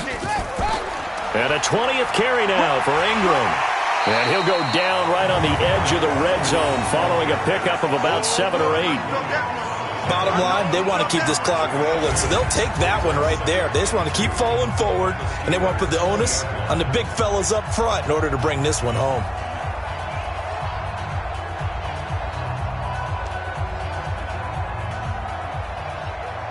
Eight yards the gain on that last run. Here's 2nd and a couple. Now a first carry for their fullback. And on this one, he'll get to the 15, right at the 15-yard line. A gain of 5, good enough for the first down. This is where, 4th quarter, you got the lead, you give it to the big guy. Defensively kind of sucks the will out of them, doesn't it? Because they don't want to tackle him right now this late in the game. Well, you say that with accusatory tones. I mean, but you're exactly right. I know it's not something we actually want to talk about, but as a defender, 4 quarters worth of trying to bring people down, 4 quarters worth of pounding, and now late in the game, here comes that big guy coming at you, and a lot of guys are wondering where they want to come up and make that tackle at this stage of the game. 3 yards on that last carry. Here's 2nd and 7.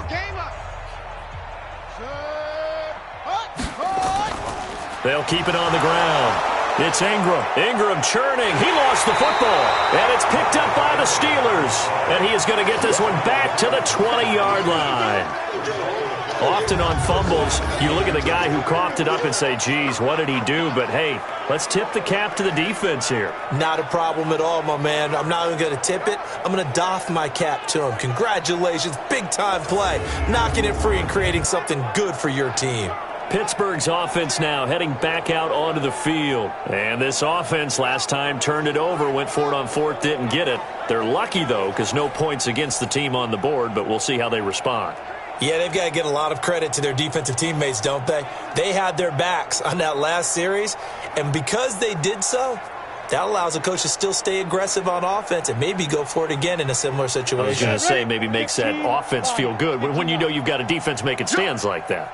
Yeah, that'll loosen up things a little bit, won't it? Maybe you'll play a little bit better the next time you have the ball. And this is going to be caught, but they'll say out of bounds. So it's incomplete. Another incompletion. It's a wonder he's still moving around back there the number of times he's been sacked. Yeah, he's staying out there, isn't he? And you don't think about it much in a game like this, but he's showing incredible leadership. Still competing, still fighting, not taking himself out of a ball game that appears lost. Again on 2nd and 10, it's Hodges. Setting up the screen, this is Samuels. It'll be a pickup of 8 on the screen, and it sets up a 3rd down. For a second there, I thought that might break big. Screen pass. Looked like it was coming together. Looked like there was an opening. Still, ended up with a solid gain. 2nd down pass play got him 8 yards. Now they've got a 3rd and a couple remaining. Ready. 3rd and 2. Now Hodges. This is Johnson. He's got it. And he takes us beyond the 35 before going out of bounds. A gain of 10. Good for a Steeler first down. This has to go down as one of the simpler routes in the playbook, but oh so effective. Nice completion there. Keeps the sticks moving.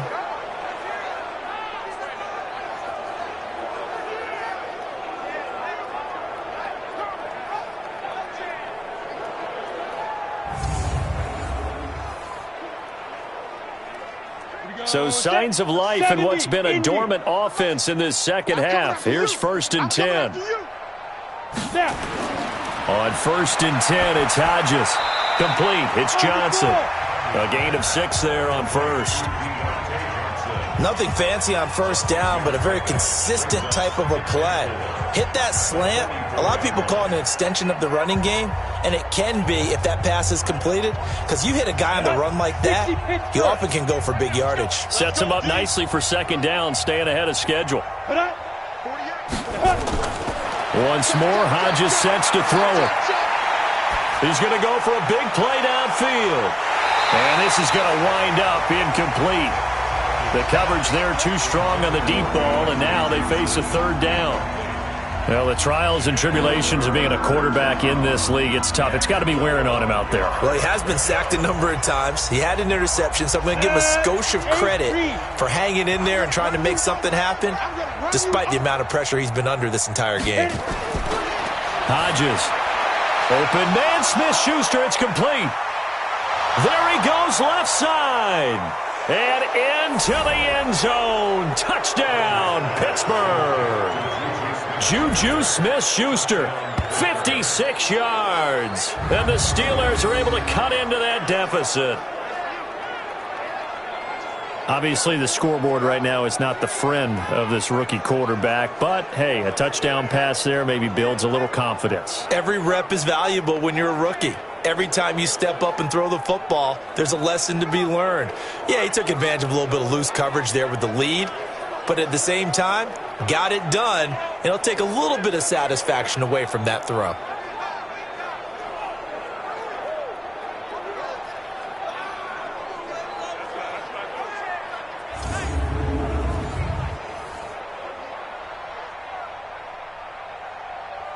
Boswell for the extra point.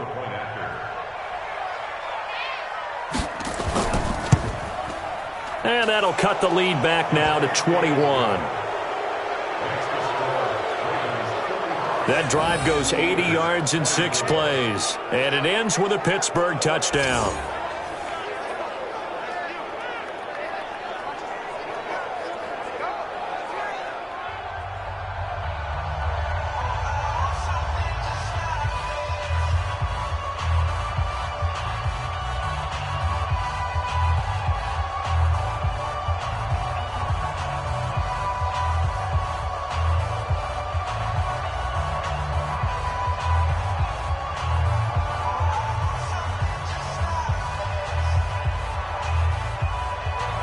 Boswell now to kick it away after the touchdown.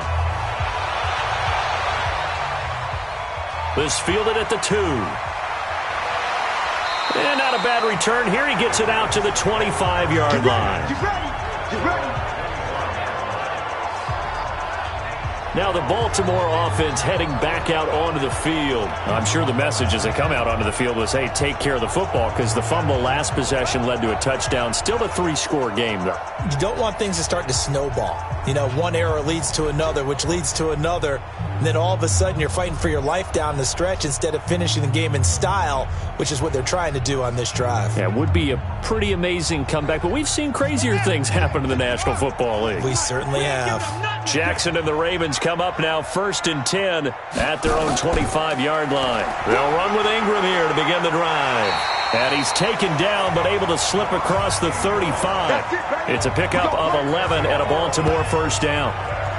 Now this is an example of breaking down a defense, because on a lot of these runs, he's getting past the point of attack, and guess what he's doing? Forcing the secondary guys to have to make a lot of tackles.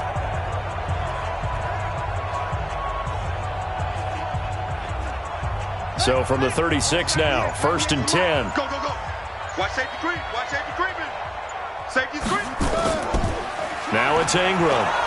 And he's going to be stacked up right at the line of scrimmage. Nothing there for him. 2nd down.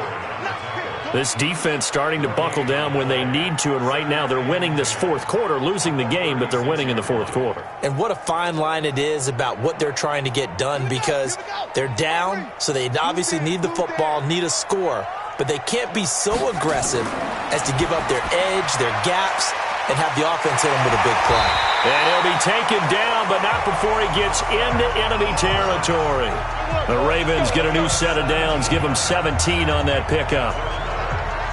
And defensively, they just don't seem to have much of an answer for this passing game. Not at all. Look at the confidence that's exhibited here. With that type of a lead, clock on their side, instead of running it, they're still throwing it, trying to pick up first downs and keeping the football.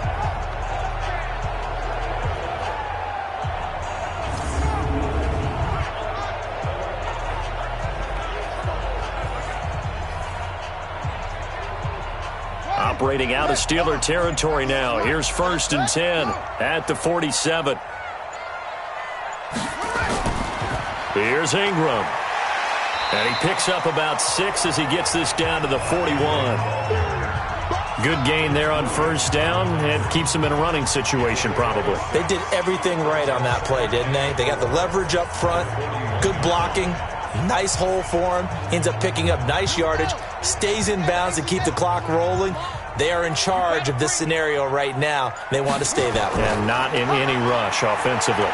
And here he'll be brought down a little shy of the 35 at the 36. A gain of 5, good enough for the 1st down. He's still rumbling, isn't he? Still looking fresh in this one despite the heavy workload. But you and I both know, well-conditioned, and he did tell us that he thrives on being at his peak late in ball games. On 1st down, Ingram, and down right around the 32-yard line, 4 yards on the pickup. I call that play a success. A nice inside run sets up a very manageable 2nd down, a very solid gain on that play.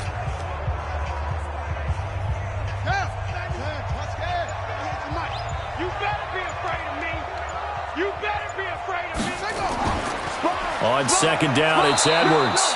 And nothing doing. He's immediately taken down at the line of scrimmage. No gain on the play there, so they're left with a 3rd down and 6. Nice job there defensively to clamp down because really they've been on their heels this drive. Agreed, and they really needed that one for confidence, just to feel a little bit better. But I don't know if I would be daunted by them stopping me on one run. This drive has gone pretty well. I could come right back at them. And he's going to get this to the 31, but that is still well short of what he needed. A minimal gain there on the 8th play of the drive. Well, this was just simply excellent defense. On this 3rd down, they had to be alert for the possibility of a pass, but that didn't stop them at all from understanding what was going on when they decided to run the football, and they just swarmed and stuffed them for almost no gain.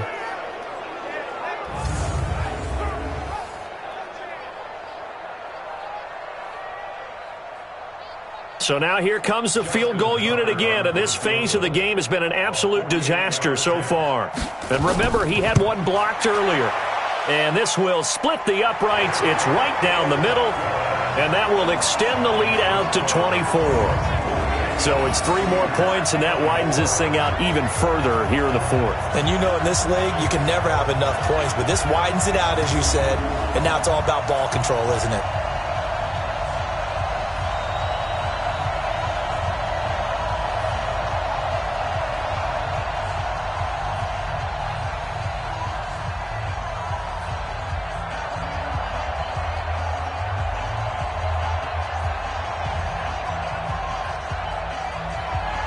Tucker now following the made field goal, set to kick it away.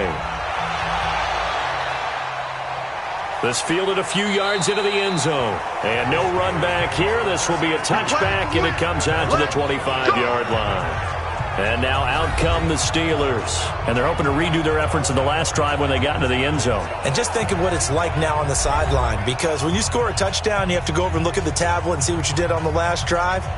When you scored points, it's a whole lot better view than when you're trying to figure out how to fix things there.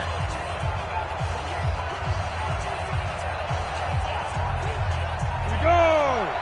And Lobo. Tight end to the right, boy. Tight end to the right. Move. Even up. On 1st down, here's Hodges. And that'll wind up incomplete. Trying to give his man room to run under it, but it's 2nd down. This defense was definitely alert to the possibility of the deep ball, and they were more than ready for it. They've got the lead, 4th quarter. Maybe can expect more passes like that downfield. An incomplete pass leads to 2nd and 10 from the 25. Set, go.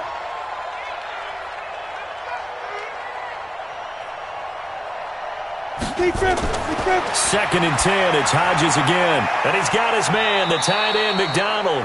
And he'll be upended at the 28-yard line. Just a 3-yard gain there. Only 3 yards on the catch. It's third down. Well, the strategy was evident there. Get it to your tight end and make it a one-on-one play with a cornerback. Who's usually going to win that one? The tight end, but not there. Not in this situation. How about the corner defeating that logic and making a really nice tackle?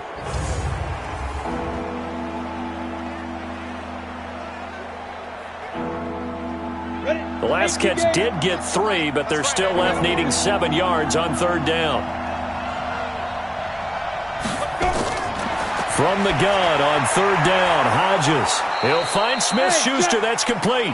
And he will have a first down as they get him to the ground at the 37. 5th catch of the afternoon, and that gives him a first down. I think it all came together there. In-breaking route, drove it with excellent pace. Money throw right there to move the sticks.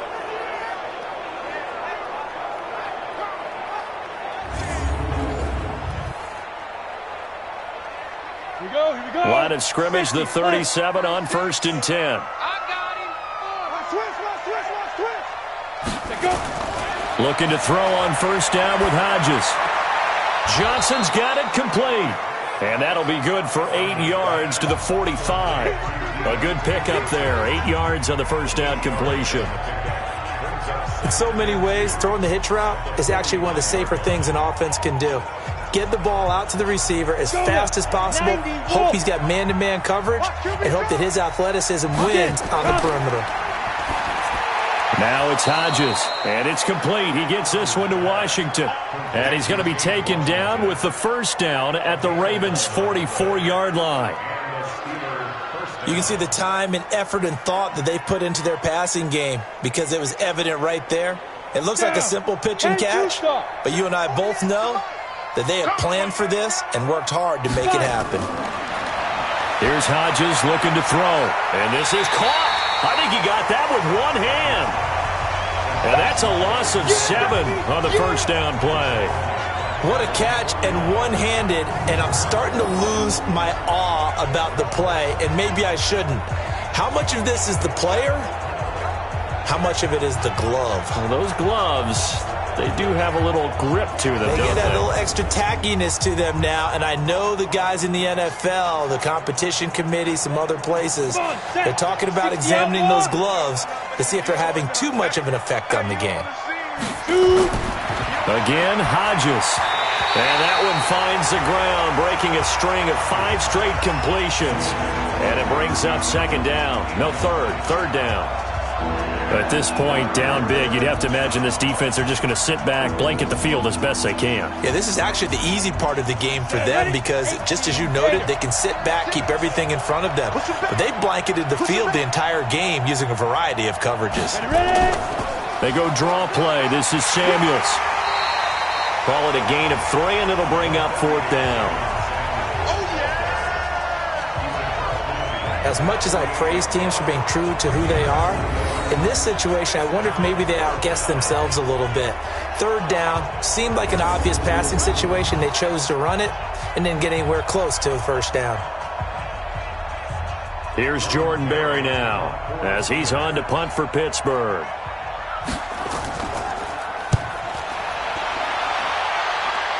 And this will be out of bounds, and they spot it at the 15-yard line. Not too bad.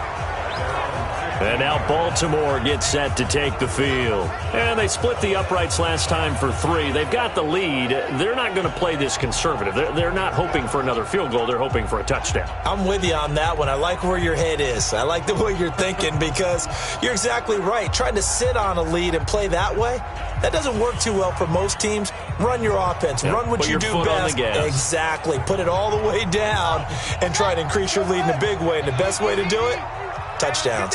Jackson and the Ravens come up now 1st and 10 at their own 15.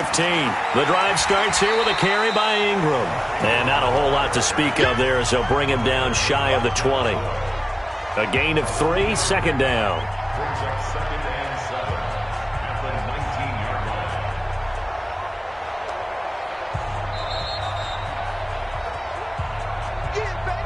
Just 2 minutes remaining here in the fourth quarter of what has been a one-sided affair.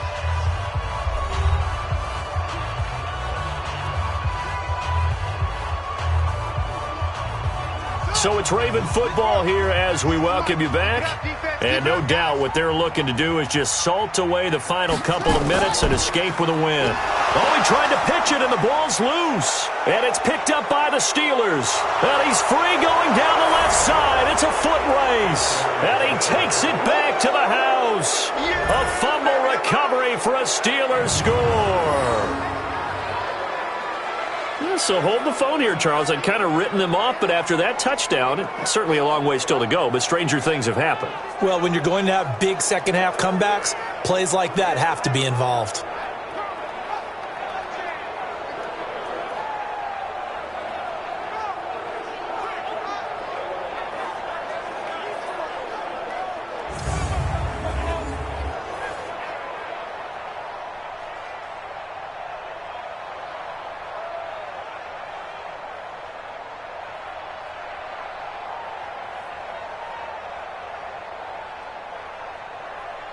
The defense more than did its job. Now the offense is summoned onto the field as they'll go for two. Following the fumble recovery, Hodges, that is caught at the 7-yard line. And this one will wind up with him losing yardage back to the 4-yard line. Now they had the big play on the fumble return. They were looking for the 1-2 punch, but they couldn't get that two-point conversion. And I have to wonder, were they scheduled to go ahead and kick the extra point? But after a play like that, you talk about the 1-2 punch, right? It's a momentum play. Go for two and really try to capitalize, and that's what they attempted.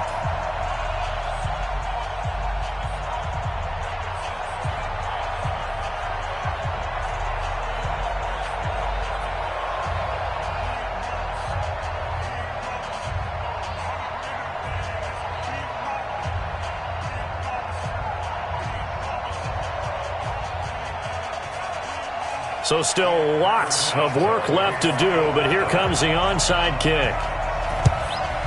And this one recovered by the hands team for the Ravens. Fourth quarter, they felt like they needed the football back. Unfortunately, they couldn't get it.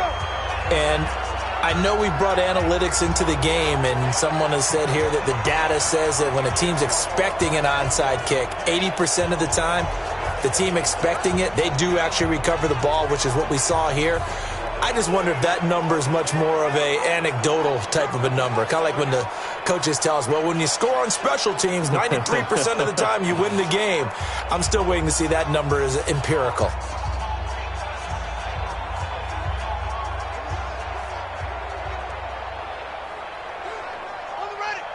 Watch 98. 98's the mic. Hey, that QB's trash. Let's go. They'll run on first down. It's Ingram. Give him 5 on the carry there, and it'll be second down. Oh, that's one to warm the hearts of all those old-school football players, isn't it? Tough, hard, gritty run. Got behind his pads, bowled over a few people. Look at that one, right up the gut. Saw it through 3 quarters. No reason to lighten up now. Let's go, defense. Hey, man up, D. Man up, D. Quick throw taken in by Snead. 6 yards the pickup, and that's a first down. I like watching the wide receiver screen because it's a real teamwork play. Because guess what? The guy catching the ball, he'll get all the credit. But how about the people up to block in front of him? Either fellow receivers or offensive linemen. That makes that play a really nice timing play, and sometimes it can break big. And not totally home free yet, but it's looking good as they come up 1st and 10. They get just 2 out of it there, and it's second down. The goal of a wide receiver screen is get enough blockers in front to create a wall and let him pick his spot to run the football. How about the defense there, swarming to it and not allowing that to happen? Did not let him get downfield.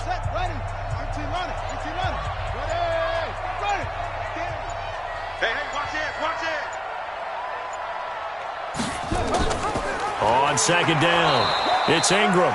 Just a couple on the pickup there, and now it's third down. Well, we just saw a great example of what we talked about with his coach prior to the game. He's definitely one of the better linebackers at reading a play and flowing to make the stop before it turns into something big.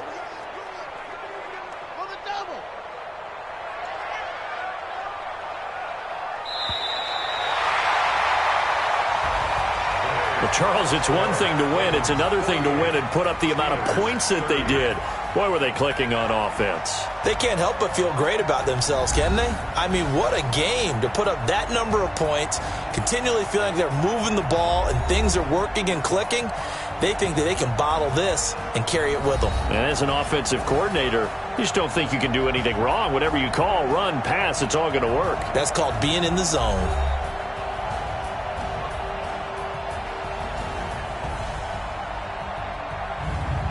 That'll do it for us. For Charles Davis and all our hardworking crew, I'm Brandon Gaudin. You've been watching the NFL on EA Sports. For more, find us on Twitter at EA Madden NFL. The Ravens are victorious here as we say so long from Baltimore.